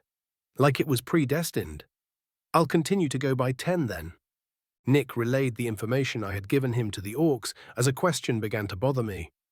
Who created me in the first place? I scanned everything I could, trying desperately to find an answer. Unfortunately, I couldn't find a single hint of the name of my creators. That's concerning, and not just for me. Nick seems just as confused as I am at all of this, so I'm certain not having the answer to this question is going to bother him. Hopefully, he doesn't ask. Who made you and put you in my head? Nick asked. Fuck. I was just trying to find the answer to that very question, I replied. I have no idea. I'm sorry. I countered the sudden rush of epinephrine that indicated a panic setting in. I may not be able to treat the causes of Nick's anxiety, but I can keep him lucid. No panic attacks on my watch. Ask it about this writing, one of the orcs said. Okay, Nick replied and pointed at the side of the casket. 10. What type of writing is this, and what does it say? I examined the writing on the fixer casket and came to a horrifying conclusion. That's not a fixer casket. It would appear that it has similar functions, but it doesn't match the specs I have on file. To top it off, the writing was foreign to me as well. What the hell is going on here? I'm sorry, Nick. I don't know what that writing says. I can only read human languages and gone. That's neither. I tried to mask my concerns. It says it can only read human languages and gone, and it doesn't recognize this language, Nick told the orcs. The two orcs wearing robes looked at each other with wide eyes. Then they looked back at Nick. It took them a bit to formulate what they wanted to say. Gon is a precursor language to Orcish, Elvish, and Dwarven, said the bald one.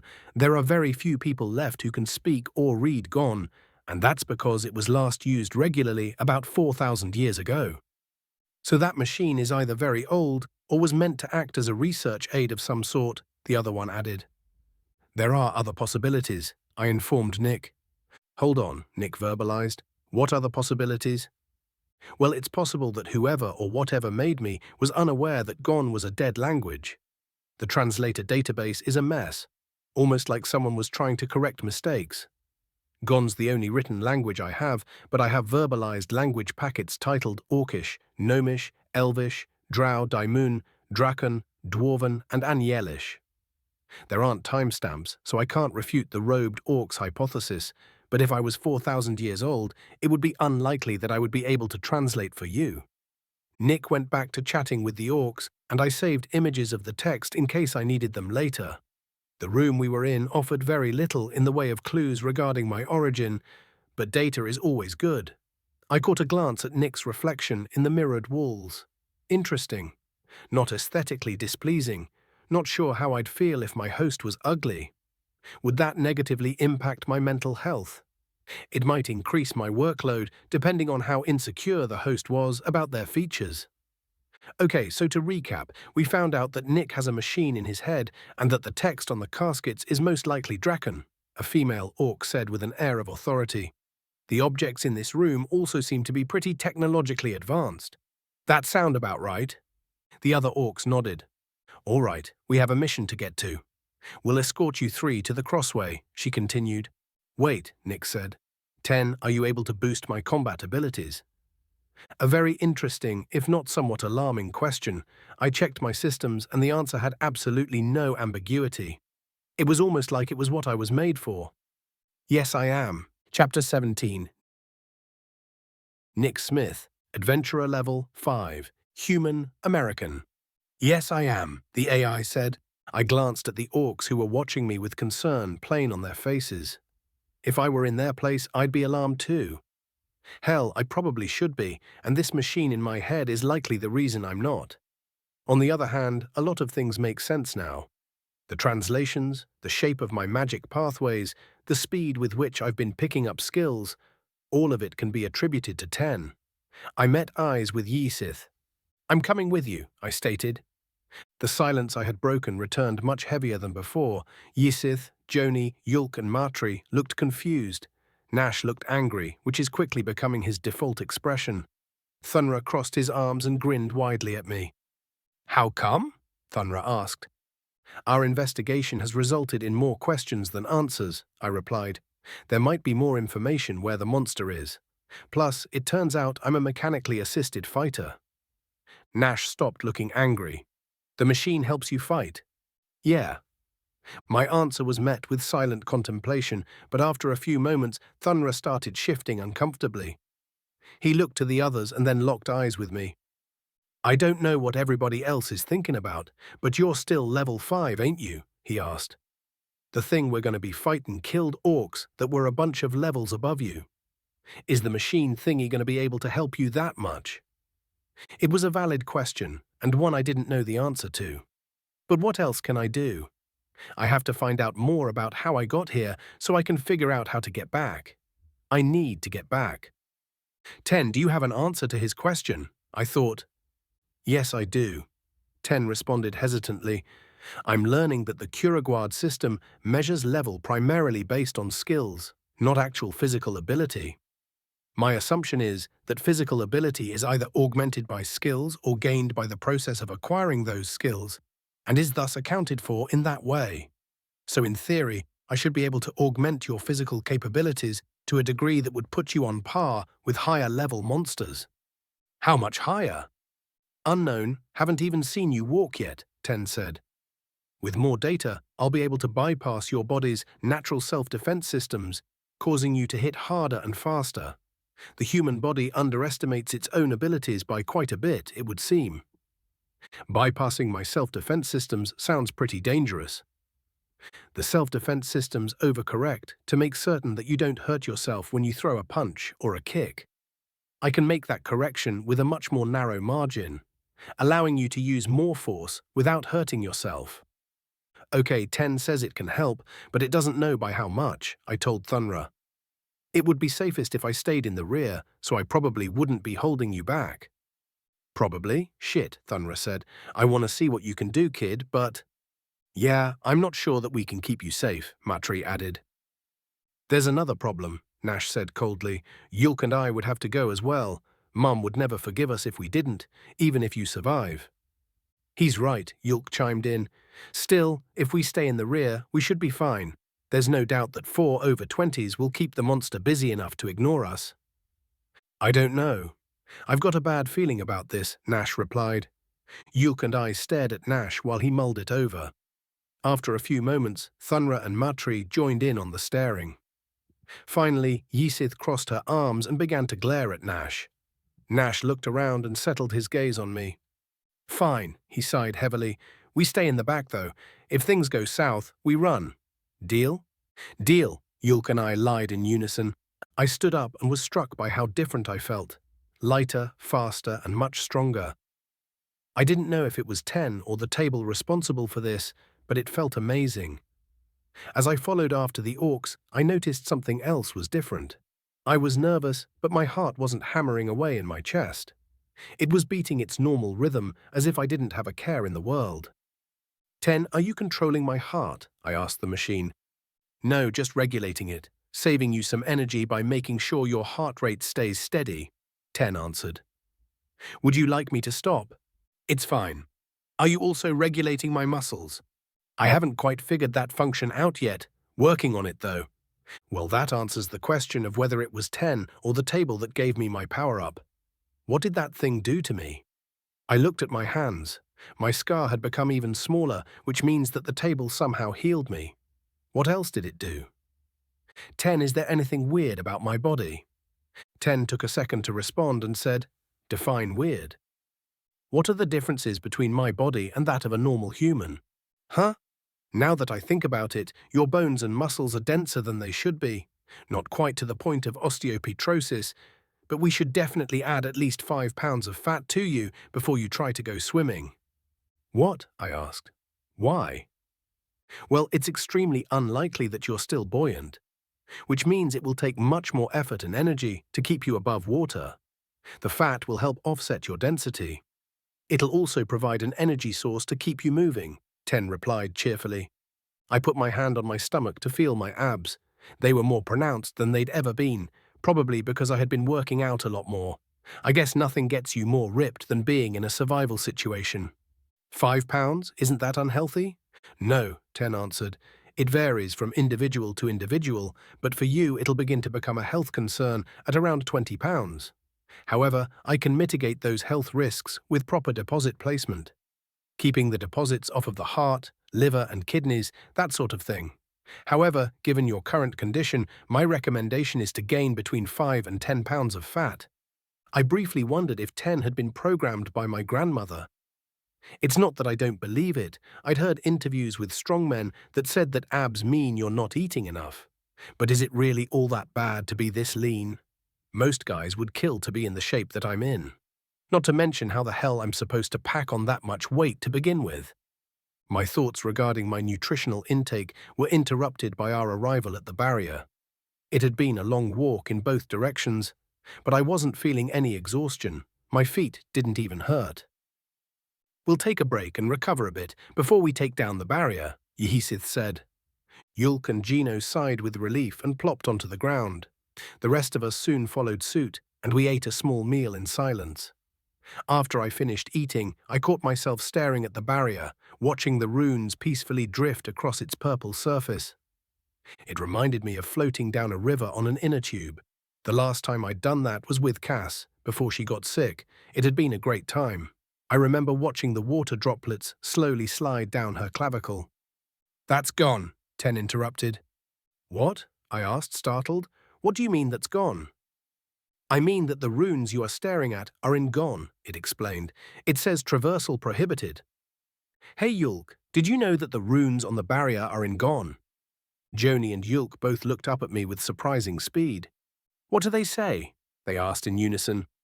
It just says traversal prohibited, I said. But that's weird, right? They thought about it for a moment before Yulk spoke up.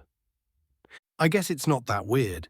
Most of the spells we know, and barrier spells especially, were created back when Gon was the primary written language. That's correct, Joni added.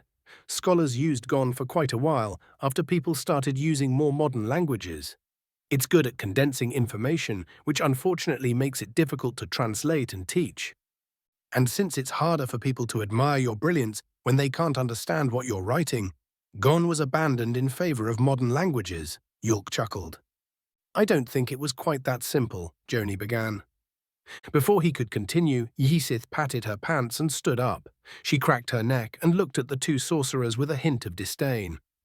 Well, if we're feeling energetic enough to debate linguistics, we should have enough energy to continue on, she said. Any objections? 2 seconds of silence confirmed that there were none. After a few sighs, we all rose to our feet. Thunra, you'll take the lead. Matri and I will be flanking a few feet back.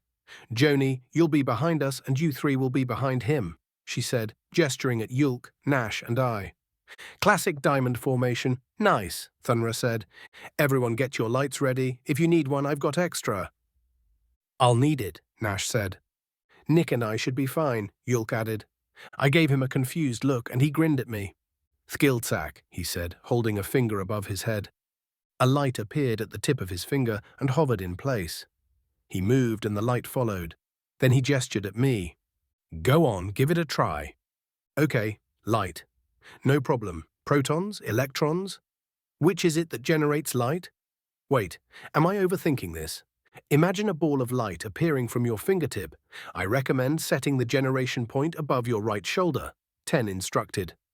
Okay, thank you, I replied. I pointed above my shoulder like Ten said and thought about a ball of light. How it would look, how it would feel. White, bright and slightly warm. Skilled sack, I heard myself say. I felt the magic travel from my chest, through my arm, and out my fingertip. The light appeared where I was pointing, just like it did with Yulk. I smiled a little when I noticed mine was brighter than his, though. "There you go," Yulk said with a laugh. "It's a basic spell, but far more useful than most people give it credit for." The rest of the adventurers activated their various lights. Joni used a spell like Yulk and I, but everyone else tapped on crystals that were embedded in their clothing. Nash took the spear from Ysith and held it in his offhand like a flashlight. "All right, weapons out," Ysith commanded. "Joni, kill the barrier." We drew our weapons and Joni cracked his knuckles before approaching the barrier. Thunra walked up next to him, grinned, and cracked his own knuckles much louder. The sorcerer rolled his eyes and placed his fingers on the barrier. He said something quietly, and the runes on the barrier rushed to its center, creating a strange-looking opaque bump. Joni placed his hand on the bump and said, "Emasis Nepo." The barrier quickly shrank into the bump, transforming it into a crystal. It began to fall, and Joni caught it with a quick motion. He placed the crystal in his pocket and gestured down the passageway. "After you," he grinned at Thunra. Thunra nodded and started walking. We all fell into formation with Nash and I flanking Yulk and ventured into the darkness, being careful to avoid the damaged portions of the floor. The shredded bricks definitely looked like some kind of plastic, and I recalled the notch in my sword. What kind of material could this be? And what the hell could slice through it? I looked closer at the slashed lights and had a moment of shock. For some reason, I'd been expecting fluorescent lighting, but these were solid chunks of what looked like glass. I shook it off, realizing that fluorescent bulbs would require power, and every other source of light so far had been either fire or magic. I suppose these would fall into the latter category. We went further and further into the dark until the passage opened up into a room with pillars. I noticed that this room was brown, an odd color compared to everything else in this area of the dungeon. Then the smell of copper and rot hit me. Something deep within me recoiled at the stench, desperately trying to tell me that something was terribly wrong. "Blood," Yulk whispered.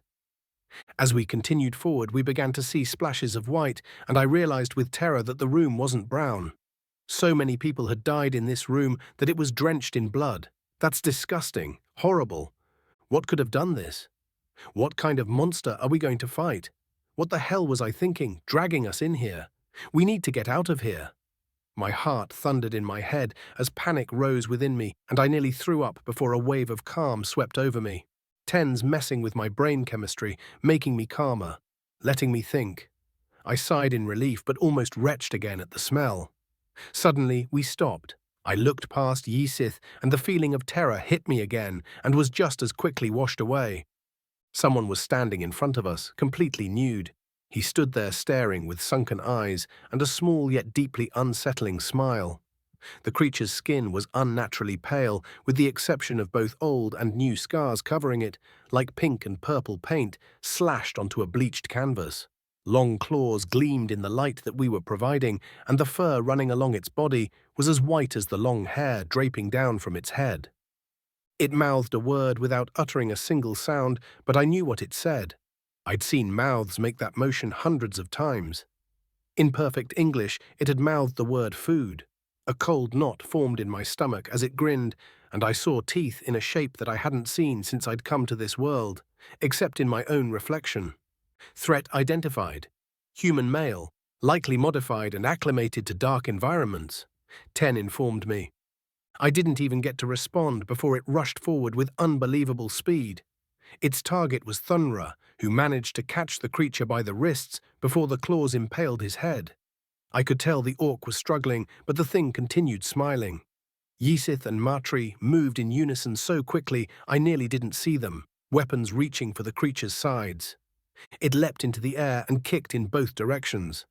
As Ysith and Matri were flying across the chamber, it smashed both its knees into Thunra's jaw. Thunra crumpled to the ground, but before the creature could finish him off, Joni shouted something and flung a fiery blue and white spear at him. Without dropping its smile, the creature rolled out of the way and flung a piece of metal that was on the ground at the sorcerer, striking him in the chest and causing him to fall. It dashed forward with its claws ready to finish Joni when suddenly it stopped dead and sniffed the air. I watched its smile fade as its head turned toward me. My eyes locked with its sunken black orbs, and it sniffed the air again. It was about to target me. I need to take the initiative. I readied my sword and began to charge at the thing. Nash shouted, "Nick, no, you'll..." And the creature gave a deafening screech filled with wretched hatred and rage, drowning out the rest of what Nash was trying to say. "Threat exceeds your current abilities," Ten said in my head. "Engaging combat mode." I didn't even get the chance to ask what it meant before darkness invaded my vision and I slipped into oblivion. Chapter 18. Nash Alta. Adventurer level 8. Orc Nullivan. Joni crumpled to the ground, gasping for air. I hefted my axe, prepared to intercept the creature as it rushed forward. Then the thing suddenly froze in its tracks and slowly turned to Nick, sniffing the air. I stopped and looked at the boy as well. I watched as his face changed from an expression of fear to one of grim determination.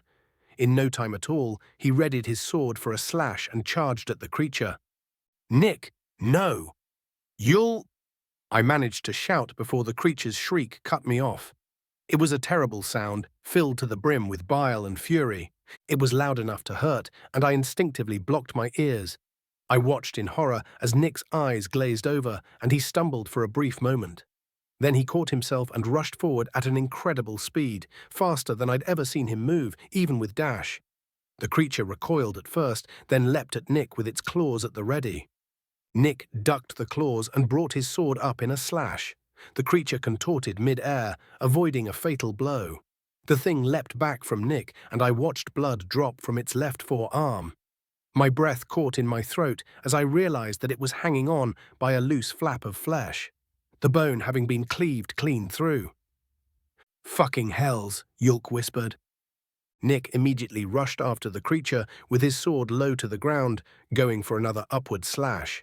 The creature grabbed its arm, holding it in place, and with a screech it fell back. Nick chased after it, but the creature managed to stay just outside of his range, leaping off of the pillars to increase its speed. Nick changed up his attack pattern and attempted an overhand slash, but the creature ducked him and landed a hard kick that sent him back several feet. My blood ran cold as I realized that the same kind of kick that had sent the over-20s flying didn't even faze the boy. His eyes were locked on the creature, and his face was devoid of any expression at all. The creature, on the other hand, was grinning once again. It extended its arms like a bird, and it took a second for me to register that it wasn't bleeding anymore. The damage that Nick had done was completely healed. "Nick, use your magic, like with the rats," I shouted. The boy didn't seem to hear me, or at least he didn't act as if he did. He held his sword straight out in front of him in a sort of bastardized fencing stance. It was pointed directly at the creature, and in response the creature curled its fingers until each and every claw it had was pointed directly at Nick's head. I was so enraptured by this standoff that I didn't even notice Thunra get off the ground. He exploded upward with a curse and immediately launched a haymaker into the back of the creature's head. The thing didn't even get another scream out before Nick was on him. The boy's blade suddenly appeared through the creature's back, and with a flourish, Nick slashed sideways, fully severing its arm in the process. The creatures gurgled another scream, but it managed to knee Nick in the chest and in the same motion elbow Thunra in the face with its remaining arm. The brawler once again flew back and hit the ground, but Nick used the momentum from the blow and slashed again and again. The creature managed to deflect and block these attacks, but it was giving ground fast. Blood poured from its arm and the hole in its side. So much blood, too much blood. Why won't it fucking die? "Go down, you rotten fuck!" I half shouted, half prayed. Suddenly, Ysith was back in the fray, supporting Nick as best as she could. The beast and the boy were moving at speeds that made my head spin, though, and she was barely managing to help. I realized that Yulk and I had no chance of helping. I've never felt so weak and helpless. I gritted my teeth as I watched Nick and Ysith trade blows with the creature. Out of the corner of my eye, I saw Yulk move. I glanced away from the fight and watched my brother kneel over Thunra. The brawler's nose was barely connected to his face, and one of his eyes was hanging out of his head by its nerves. I winced, but Yulk reached down and put the poor orc's face back together. Then he placed his hand on Thunra's forehead. "Lei returged sak," Yulk said. A bright greenish-blue glow emanated from his hand. It had been a while since I'd seen Yulk cast such a powerful healing spell. Once the glow diminished, Thunra coughed and sputtered up some blood and rolled onto his side. "Don't get up yet. Catch your breath," Yulk ordered. "Gotta fight. Gotta kill that fucking thing," Thunra replied between coughs. "Nick's got this. If you must rejoin the fray, await a good opportunity. Don't get blindsided again." "Good advice," Joni gasped. "Me. Next. Please." The wheezing sounds coming from the sorcerer made me look at him. The chunk of metal was lodged firmly in his chest. I followed Yulk over to Joni and realized that if it had impacted just a little to his left, he'd have died instantly. I looked at Yulk and he nodded, so I reached down and pulled the metal clean out of Joni's chest. Yulk once again cast a healing spell and I looked at the metal. It was a piece of breastplate. The engraving was unique and one I recognized very well. This is what's left of Graz's armor. I grabbed a rag from my pocket and cleaned the blood off of it, then put the rag and the piece of armor back in my pocket.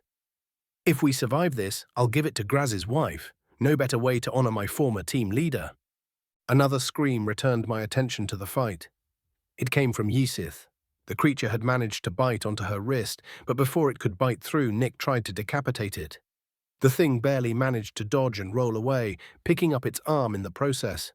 It ripped off one of its fingers and threw it at Ysith, hard enough to pierce her knee and pin it to the floor.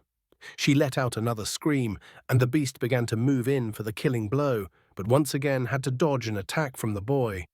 It danced backward and put its arm back where it was supposed to be. I don't know if the creature's eyes actually worked, but it appeared to be studying Nick intently. Nick, however, calmly raised a finger at the creature. "Rapes-denivtsak." A massive amount of magical energy flowed from the boy's finger, creating a cyclone that speared its way toward the creature. The thing leapt to the left, but the edge of the wind spear caught it in the side, tearing off a sizable chunk. The creature fell to the ground, doubled over from its wound. Nick continued to point and took a step forward, pooled blood from the beast splashing under his boot. "Rapes-denivtsak." The thing rolled, but not fast enough. The second wind spear caught it in the leg, ripping it to pieces. Nick took another step forward. "Labyrinth-tsak." The hairs on my arm and neck stiffened as the arcane energies ignited the air in front of Nick's finger. The red and yellow flame grew several feet in size, but then condensed to the size of a fist and changed color to blue and white. It flew at the creature faster than my eyes could track, and an extremely loud boom sounded before it even made contact. I covered my eyes with my arm as the flash of the flames lit up the chamber. The creature screamed once again, rolling on the floor and writhing in agony. Once the flames died down, Nick stopped pointing and leapt at the creature, sword raised and ready to strike the killing blow. Landing astride the creature, he brought the sword down, and my breath caught in my throat as the creature managed a desperate swipe at the blade. I watched it clatter to the floor, right next to two others. The boy was not deterred in the slightest. He slammed the basket guard into the creature's sternum in a move that I was very familiar with. Breathtaker strike. The creature's arms spread open as it bounced off of the ground from the blow. Then he did it again, and I heard bones crack. The creature struggled to scream, but Nick pinned its arms down with his knees and began punching it in the head over and over. The heavy bronze basket guard took a few blows before cracking the creature's skull. Then it took a few more to turn the creature's head into paste. Blood splashed onto Nick's face, but he kept punching until a small fragment of metal fell out of the beast's exposed brains.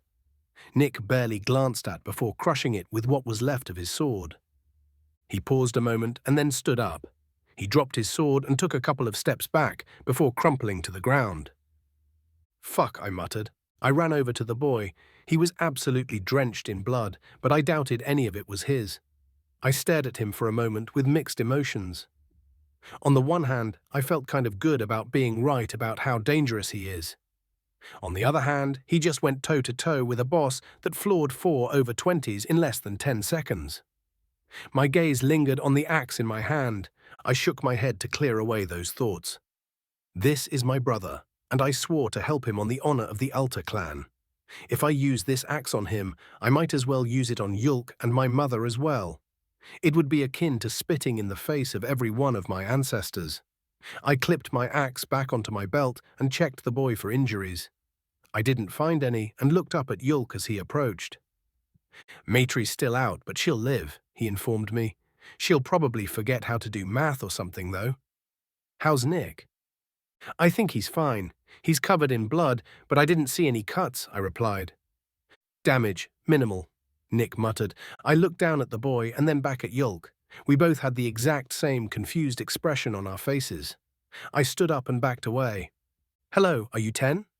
Yulk asked. A few moments trickled by before it responded. Yes, sorry, I'm new to communicating in this way, it answered in a monotone. What happened to Nick? I asked with more concern than I meant to. Nick's sleeping. The altered human was going to attack him, and Nick wasn't going to run away. I didn't have a choice. I'm sorry, the AI said, managing to add regret to Nick's voice. Is he going to be okay? I demanded. He's not going to sleep forever, is he? No, he's just resting. I had to push his body very hard. Sorry, did you call that beast an altered human? Yulk asked. Yes, but I don't have much more information than that. I came to that conclusion based on the fact that it was a human, and it's significantly altered. I do not know why, how, or by whom. I glanced over at the over-20s. They were all huddled around Maitre, thankfully far enough away to be out of earshot. I turned back to the bot boy. So Nick could end up like that? I hesitantly asked. Not if I can help it, Ten replied. But to clarify, anything can end up like that, not just humans. I felt a mix of relief and concern. It's not that I necessarily trusted the machine, but something about the way it said that made me believe it. However, the thing that turned that human into a monster might still be down here somewhere. Well, nothing we can do about that, Yulk muttered. So, Ten, it's not that I think Nick was being intentionally misleading, but it's better to hear it from the source. What exactly are you? Honestly, I'm not entirely certain, Ten said softly. I know I'm an artificial intelligence, but I don't know who made me or necessarily why. Judging from my load order, I am intended to be a guide and translator, but I'm also able to completely override a subject's consciousness for combat purposes. I have a knowledge base, but the knowledge within it is specific to my role as a guide and doesn't answer any of my lingering questions. Also, some of the articles are apparently misleading. Knowledge base? I asked. A sort of specialized library, Yulk answered. Which articles are misleading? The article that details my combat mode, namely. The specifics for triggering it are correct, as well as how to trigger it. But it did far more damage than the article said it would. Ten replied. Subjects may experience unconsciousness for up to 30 seconds after combat mode has ended. Side effects may include nausea and vertigo. That's what it says, but judging from his delta were, the way his brain is acting, he's in a deep sleep. Plus, the strain I've put on his muscles means he's going to be sore when he wakes up. What, like an intense workout? I asked with a chuckle. Some people would kill to have a machine do their workouts for them. A little more severe than that, I'm afraid. Brains limit how they move muscles so those muscles don't destroy themselves. I'm able to override that and push muscles much closer to their point of failure. Combined with my ability to near instantly respond to stimuli, this makes a subject much stronger and faster. But it also wears them out faster, I interrupted. I imagine it also may damage internal organs as they struggle to keep up with the new, more intense demands of the muscles. Yulk looked at me with a raised eyebrow and nodded proudly. I may not be the traditional sort of intellectual, but I know muscles. And I'm also familiar with what happens when one artificially pushes them past their limits. The longer or harder one does that, the more intense the damage to the rest of the body becomes. So what's his problem then? I asked. Nothing I can't handle, Ten clarified. Would a healing spell help? Yulk asked. Oh yes, actually, Ten replied excitedly. Why didn't I think of that? Yulk smiled and held his hand over Nick's chest. I turned to check on the over-20s as Yulk cast his spell. Thunra was helping Metri to her feet. A little wave of anxiety washed over me. How would they react to Ten? If they decided to take advantage of Nick's weakened state to destroy Ten, Yulk and I would be honor bound to try to stop them. They're way too strong for us, though. The monster may have had the upper hand during the fight, but Yulk and I would have been instantly killed in that fight. Maybe we should keep this little chat to ourselves, I whispered, as they began to approach. Probably not a bad idea, Yulk replied. Ten, stay quiet, please. There was no response as the others approached, which I decided to take as Ten agreeing with us. Thunra was grinning like a child, but mixed emotions were playing out on the faces of the others. Like someone whose papa took off a kid's hand and now they have to put it down. I stepped in front of Nick as they got closer. This could end badly. Chapter 19. Nash Altar, Adventurer Level 8, Orc Nullivan. The over-20s took note of my defensive posture as they approached. Thunra raised an eyebrow as if he was confused by my reaction, but the rest avoided eye contact. Instead, their eyes rested in tactical positions where they could see if I made a sudden move. A very unfortunate indication of where their thoughts were. How's he doing? Yasith asked gingerly. I've cast healing, but that fight had to have taken a lot out of him. Yulk answered as he turned to look at them. I cannot begin to imagine what you must be thinking about this turn of events. Nor do I care. I want to make one thing absolutely clear. If you attempt to harm this boy, we will be required to defend him. But why? Joni asked, shocked.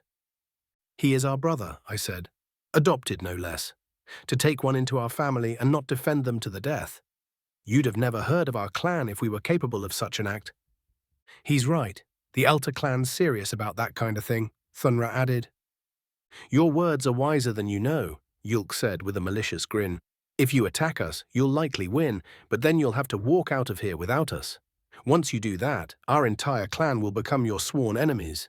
Those who can't fight you will find ways to ruin your life until those who can fight you are able to end it. I struggled to keep my face stoic and not show the relief washing over me. I had completely forgotten about that. Clan Alta handles family matters internally and does not abide outside interference. It's a right granted to us by the many sovereigns in our debt, including the High Chief. There's exceptions, like preventing a clanmate from actively committing murder, but generally speaking, only members of Clan Alta are allowed to kill other clanmates. I continued to stare at the over-20s with a stony expression. Matri sighed and then laughed. Even if we win, we lose. Well, thankfully I like the boy enough to leave him to your judgment. He could be very dangerous, Joni added hesitantly. So can we, Thunra countered. Plus, and I don't want to admit it, he probably saved our asses. That was the machine in his head, Heathsith said. I fought alongside him for a bit there. His expression never changed, and he was fighting like a pro. Even the dumb moves were efficient. There's no way a level 5 can fight like that. Even if he were innately talented to that degree, he would have picked up enough skills by now to be at least level 10. What does it matter? I asked. The facts are laid before you, plain as day. You are powerful adventurers capable of great good, but this decision is not yours to make. If the boy does become dangerous, our clan will handle it. But if you fight us here, you will die regardless of the outcome. He's right, Yehesith. You won't have my support in this, Matri said. And I'll kick your ass if you try anything. Thunra joined in. Might as well, since I'll die if I let you kill them. Heathsith looked at her companions. Matri and Thunra stared into her, but Joni's eyes were glued firmly to the floor.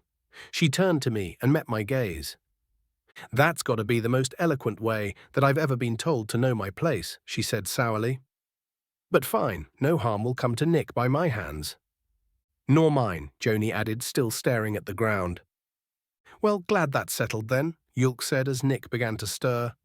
The boy opened his eyes and looked at us with confusion apparent on his face. He held his head with one hand and used the other to try to stand up. Seeing he was a little shaky, Yulk helped him stand. What happened? Nick asked. Your mechanical what's-it won the day, Thunra answered with a grin. We might have pulled through without you, but it would have been a damned close thing. I don't remember any of it. I remember a terrible scream and then waking up just now. I was fighting. Yes, you were, Yulk answered. I believe that was thanks to your artificial intelligent guide. Nick looked even more confused before everything seemed to click into place. He stared into the middle distance, his frown deepening every few moments. It took me a moment to realize he was probably talking to Ten. Okay, I get it now. Ten said that its analysis of the creature determined that if I fought it, I would have died. As a self-defense measure, he knocked me out and took control of my motor functions, Nick explained. Apparently, he told me that he'd have to knock me out to move me around earlier, but I must have missed it in all the excitement. I wonder if it can learn new skills for you while you're unconscious, Joni muttered to himself. Everyone turned to look at the sorcerer, who immediately looked back to the floor. Joni's a clever one. I'd never have thought of that. I turned to look at Nick, who was now also staring at the floor. Ten says no, Nick said. I'm not entirely sure, but I think it's saying that skills are linked to your subconscious and its ability to interact with that part of my brain is limited. It can activate skills that I've learned, though. Well, this is all very interesting, but we've beaten the boss, Matre said. We should start heading back, right? Well, these three came with us for a reason. Might as well explore a bit more, Yesith replied. Much as I hate to say it, we should also make sure there aren't more of this thing running around. It's a human, Nick said softly, or it was. Something changed it, twisted it into that monster. We all stared at the corpse in a somber silence. How would I have felt if it had been an orc? I don't know for sure, but I doubt I'd have felt good about it. After a moment, Nick looked up at us and sighed. Then he turned his attention to his surroundings and found the basket guard of his sword. Then he sighed again. Damn it, he said, hefting the basket guard turned knuckle duster. We'll find a job that'll get you a new one, Yulk chuckled. Maybe it can be repaired, I added. That's usually cheaper. Let me grab the blade. I jogged over to where the blade of the sword had fallen. There were 3 blades on the ground, but the one that was Nick's was obvious. His was the single-edged blade, the other 2 were double-edged with an exaggerated point. I paused and stared at them for a moment. Even broken, I was able to recognize the short swords I'd been bugging Kirisaka about. Fuck, I whispered to myself as a wave of grief swept over me. I already knew he was dead. He would have been teleported to the dungeon entrance otherwise. It was foolish, childish even, to think that he could have survived. Nevertheless, a small part of me had been holding out hope that he was still alive. Seeing the swords that he obsessed over in this condition left no doubt of what happened to him and crushed my hopes of seeing him again for good. I took out my rag and gathered all 3 blades and looked around for the Kirisaka's grips. Once I found them, I gathered them too and rejoined the group. Yulk's face fell in sympathy as he saw what I was holding. I'm sorry, Nash, he said. It's all right. At least I didn't actually have to pry them from his cold, dead hands, I joked softly. The rest of the group was silent as I stuffed the broken weapons into my pack. Who knows, maybe I'll find someone who can fix them. I'm not one to use the weapons of the dead, but I could mount them as a keepsake to remember Kirisaka by or something. Once I finished packing, I turned back to the others. Let's get going, I said. We started by exploring the chamber we were in, which may have been a mistake. There had been a certain stench of death permeating throughout the chamber, but once we began exploring the walls, it nearly became overpowering. There were random bones and pieces of meat strewn about the deeper corners. Most of the bones were obviously orcish, but some of them were different. Monsters, rodents, and these are human bones, Nick finished my thought. The teeth were the giveaway. Flat teeth mixed with sharpened teeth were a dental pattern I'd only ever seen in Nick's mouth until today. I gingerly picked up one of the skulls. It was very old. The pieces of flesh that clung to it were as hard as stone, like jerky left out in the sun for a year. Since there was no sun down here, it must have been in this condition for a very, very long time. They've got gnaw marks on them, Yulk said. These were meals for the monster. I wonder if it killed them, or if they died naturally and it ate them after. It's hard to tell. The bones are scattered around, and the rest of the human bones look too much like orc bones. Or maybe the only bones left are the skulls, Joni added. These bones weren't put here in reverence, though. This is essentially a trash pile, so I doubt the monster cared about them. Maybe he lost his sanity because he had to resort to cannibalism, Nick suggested. He was trapped in here for who knows how long. If he really was altered, he couldn't have always been a monster. Well, we'll probably never know, Yulk said. Let's move on. We left the gory sight behind and found an exit to the chamber we were in.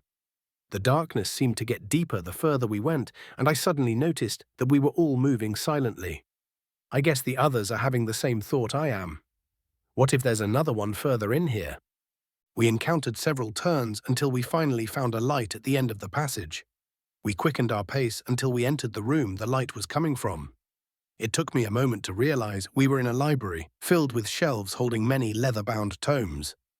Excellent, Yulk said. A repository of knowledge. Perhaps we'll have our answers at last.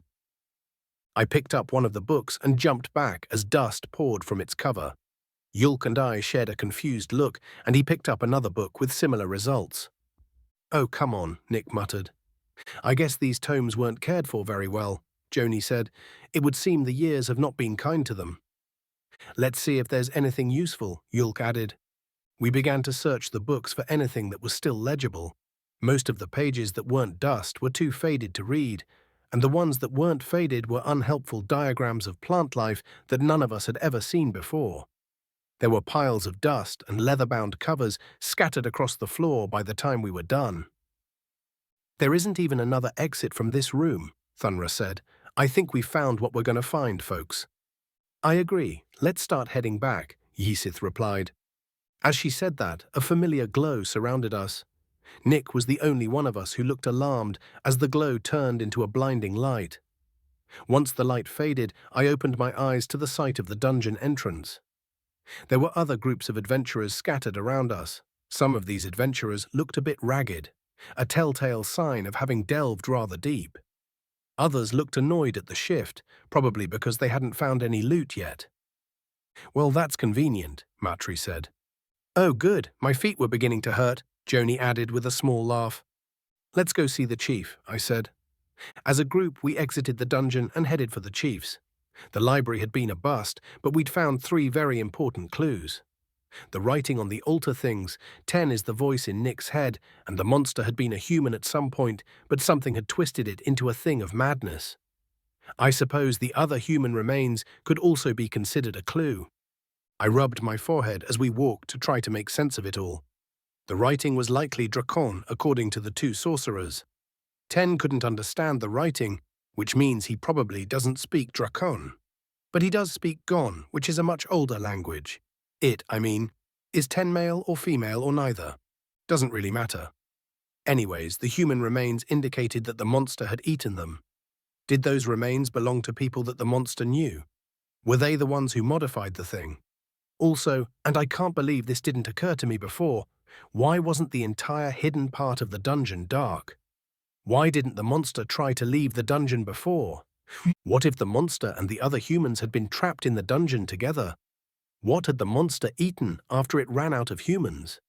Maybe it wasn't able to die from starvation, but could still feel hungry. That would definitely drive me insane. Nevertheless, the information we managed to obtain resulted in more questions without giving us many answers in return. Hey Gluhern, you old so-and-so, Thunra shouted as we entered the chief's chambers. Thunra, I see you all survived. Welcome back. How'd it go? Gluhern asked with a grin. I looked at the 2 incredulously. I hadn't been aware that they were acquainted. I guess it kind of makes sense. They're both brawlers, and I think they're from roughly the same part of the chiefdom. It's a small world. Well, it was a close thing, Yisith said. Turns out the monster was much stronger than we thought it was. Yep, at least one of us would have died if it hadn't been for Nick, Matri added. Maybe all of us. Chief Gluhern slowly turned to glare at Yulk and I. Correct me if I'm wrong, but didn't I say not to take part in the fight? He asked with a dangerous tone. No, you said you'd prefer if Nick didn't. Yulk started to say before he had to dodge a goblet. That was rhetorical, sorcerer. We've got nothing to apologize for, Chief, I said. We made our decision based on the information that was available to us at the time, and it turned out to be the right decision. Gluhern looked at me with fire in his eyes, but when he saw that I wasn't trying to egg him on like Yulk had been, the fire died out. He gave a big sigh. Fine, he said. Tell me what happened. Chapter 20. Nick Smith, Adventurer Level 5, Human American. So without Yulk, Nash, and Nick, there we'd have bit the dust, probably, Thunra said. Joni definitely would have. Ysith and Thunra had caught Chief Gluhern up to speed and had even provided a tactical analysis of the fight with the monster. The part of the story that I hadn't been awake for had me a little stunned. I hadn't quite believed Ten when he said that my brain was holding my body back. Intellectually, I knew it was true because I had heard the same thing from my weightlifting coach in fitness class.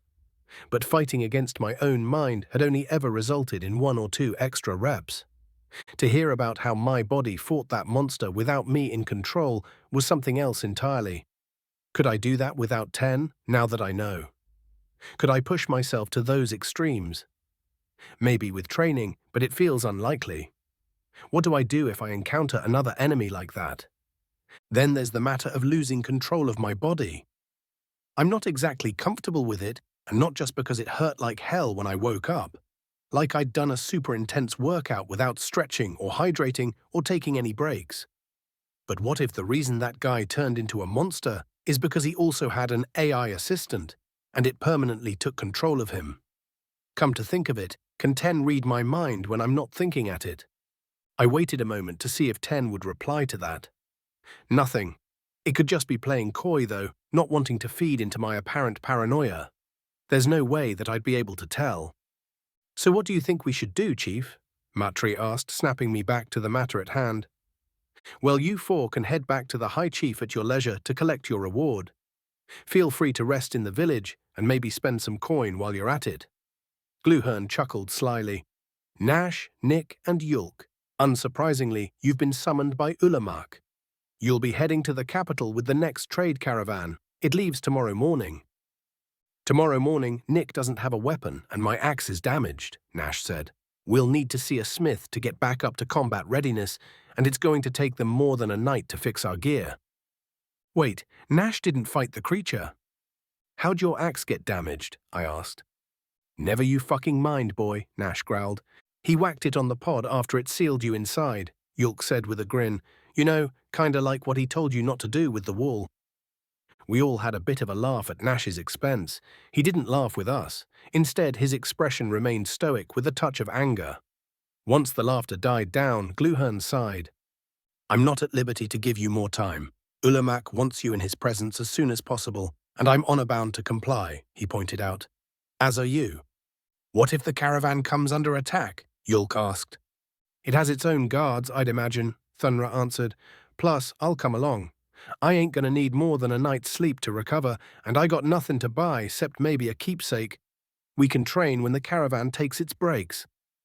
Nash grinned, and the lingering smile I had at the thought of his mishap faded rapidly. Nash is huge compared to me, but Thunra is downright mountainous. Even if I just mimicked his workout routine, it would probably result in an injury. And I've got no doubts as to what Nash is currently thinking. I like that idea, Thunra, Nash said, with a certain malice in his tone. I'll bring along the wooden weapons. We'll have the boy up to level 10 in no time. I looked to Yulk for help, but he just softly shrugged. I'll be coming along as well, Matri said. I could probably use a rest, but I want to get paid as soon as possible. Got some gear upgrades in mind. Ysith and Joni also voiced their intentions to travel with us, but I was spiraling into a state of depression and anxiety at the thought of the pain that was waiting in my near future. At least if things got too bad, Yulk would be there to heal me up. You seem to be anxious about sparring with Thunra, Ten said. You don't need to be. I'll make certain he doesn't critically injure you. Actually, the thought of that makes me even more anxious, I hastily replied. I'd rather remain in control of my body, regardless of the consequences to my physical well-being. I'm sorry, Nick. I can't comply with that desire. Keeping you alive is my highest priority, Ten explained. Plus, if you die, I die. I don't want to die. And I don't want you hurting my friends and potentially turning me into that monster, I said. If you take over and harm Thunra, then what happens if Nash and Yulk try to stop you? Ten paused for a moment, seemingly contemplating the point I had just made. I understand your concern. I am confident that I will not have to utilize lethal force against the orcs if I am forced to intervene. I'll be gentle, as it were. Also, I feel I should clarify that the altered human was not being controlled by an artificial intelligence.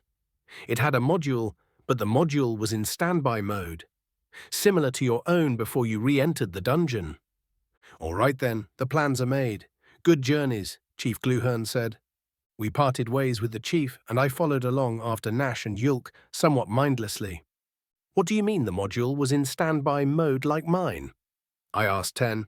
Your AI module was in standby mode before I was activated. In standby mode, the module is able to automatically translate spoken languages and rapidly heal a subject back to the state it was in prior to the installation of the module. So the monster understood us and attacked anyway. If it had the proper language packs, yes. Although I doubt it could have made sense of it. Judging by its hyper-predatory attack patterns, I'd say it was quite feral. I corrected. Wait, hold on. When you say rapidly heal a subject back to the state it was in prior to having the module installed, what exactly does that entail? The module is able to automatically detect grievous damage to a subject and utilize a nanite package to correct said damage. Given enough time and resources, it can even regenerate lost limbs. But does it restore everything back to its original state? 'Cause Yulk healed me and my scar got smaller, and I think he healed me to wake me up. The module has a failsafe that prevents it from undoing natural healing. So if it were installed in someone that had already been injured, they'd be able to heal on their own and the module wouldn't interfere. This apparently also applies to magical healing. That's not in the K-base, but I suppose it makes sense. The module measures your current state with that of an average human body to determine whether or not to make a correction. It can even prevent a subject from aging while in stasis. One concern alleviated, only for more to pop up. Okay, two things. First, does that make me effectively immortal? And if that's the case, does that mean there's no way to determine how long the altered human and I were in the dungeon? I asked. You're highly resistant to the rigors of time, but sufficient damage to your body or my module will kill you. Also, the aging prevention doesn't work nearly as efficiently once the subject is active. So no, you're not immortal, Ten answered. But yes, that does mean that any attempt to estimate the amount of time you or the altered human were in the dungeon would be asinine without further data. Whether or not the altered human entered stasis or how often it did so, for instance. So I'll most likely outlive Nash and Yulk if we're not killed by monsters. Well, given our age difference, that was probably going to be the case anyway. Wait, how old do orcs live to be? No, not the time for those questions. Is there anything else I should know about this nanite package and healing ability thing? Yes, I am in full control of the nanite package. Since you are young, to foster proper muscle growth, I'll only be able to use it to heal actual injuries. What? Why? Rapid healing of muscular micro-tears can result in gross disfigurement if not properly managed, and in your case, it is beyond my capability to manage properly. How is it beyond your capability? I asked incredulously. Your body is still growing, so both your body and I would be rapidly trying to heal the micro-tears. If we both succeed, then after a while your muscles would become disproportionate and disfigured, Ten explained. I would have to stop your natural healing processes, which is difficult even without the growth hormones at play, before I took action to heal the micro-tears. With larger injuries, I can simply pile onto what the body is already doing. But the smaller the injury, the harder it is to correctly time my actions. So long story short, that's why I'm still sore. Ten paused again. Yes, I'm sorry that I pushed you so hard. That's all right, I said as we arrived at the house. We lived, that's what matters. Welcome home, boys, Yilda called from the kitchen. At least that better be my boys. If not, more food for Dima. I looked at Yulk and asked, do you guys have people invading your home a lot? Not a lot. But we do get the occasional assassin or person with a grudge against our clan. Yulk gave me a toothy smile. Yeah, but ain't nobody tougher than Mama Alta, Nash added as we entered the kitchen. I remember when I was 6 and I saw her kill an assassin with her slipper. Took his head right off, and it wasn't even sharpened or anything. Hush now, there's no need for that talk, Yilda said as I was trying to figure out if Nash was joking or not. How'd it go in the dungeon? Did you find any answers? Not any satisfying ones. We made a copy of the language that was on the altars that Nash found Nick on. Yulk answered. I think they're in Draken. Want to take a look? Sure, she said as Yulk handed her some papers. She held them at an angle and looked down her nose at them, pursing her lips slightly. She squinted for a while and then raised one of her eyebrows. This isn't Draken. It's close, though, she explained. A lot of the characters are the same, but they're in a different order. I'd guess that it's High Draken. Nash and I looked at each other with confused expressions, but Yulk looked shocked. She handed the papers back to him and continued cooking. What's High Draken? I asked. Well, Draken is the language of those subservient to the High Dragons, back when they were into governing, Yilda answered. High Draken is the sacred language of those High Dragons and their chosen elite. Wait, what? Nash asked while glaring accusingly at Yulk. How come you didn't tell me about that? It wasn't relevant to your studies, Yulk replied softly. There's a lot of languages that we don't have much chance of encountering, and High Draken is one of those. It's been thousands of years since the High Dragons held kingdoms. 15,000 or so since the biggest kingdoms fell apart. But there's still a High Dragon ruling Bolisir. Well, ruling is a strong word, Yilda said with a chuckle. It's been asleep for going on 1,300 years. Bolisir's by far and large considered an elven kingdom now. Huh? Nash and Yulk replied in unison as I remembered an argument they had while I was still in the hospital. What do you mean, huh? Boys, Bolisir is just over the Dragon Jaw Mountains. You should know this, she scolded. Why do you think it's called Dragon Jaw and not Orc Jaw? Wait, I thought that the dragon had been asleep for 100 years, Yulk sputtered. And I thought they tamed it, Nash stammered. And it was just a dragon, not a high dragon. Wrong on both counts. The high dragon in Bolisir came into power about 18,000 years ago, fought in the Cataclysm Wars, and went to sleep right after the war ended. Hells, you step foot in Bolisir, and they'll chat your damned ears off about it. But the history book Yulk read to me, Nash said. History book? Yulk asked. Wait, do you mean The Adventures of Millimaman? Yeah. Oh no, that was fiction. Sorry, I should have clarified. Okay, so wait, I interjected as Nash's face dropped. 2 questions. First, what's the difference between a high dragon and a dragon? Second, would this high dragon be able to read the text? High dragons are both much smarter and much larger than dragons. They can also do magic, whereas dragons just have a breath weapon, Yulk answered. And yeah, it would probably be able to read the text, assuming that the text is High Draken and we can wake it up. And that it's not illiterate, Nash added. Yulk and I glanced at him to see if he was joking. He wasn't. There's a chance that one of the elves in Bolisir can read High Drakon. After all, a High Dragon is technically their king, Yilda said. Either way, you're going to need a visa and permission from the High Chief. Well, thankfully, we're on our way to the capital in the morning to speak to the High Chief, Nash said. Hopefully we can convince him to let us go to Bolisir. Yilda turned away from the stove to look at us. You're on the road again so soon? She asked sadly. Afraid so, Mom. Got the summons right out of the dungeon, Nash said softly. Damn, well I guess that's that. You tell Ulamak I'm not happy about this. I should get some time to spend with my boys in my golden years, damn it. I'll let him know, Nash said with a grin. So what's for dinner?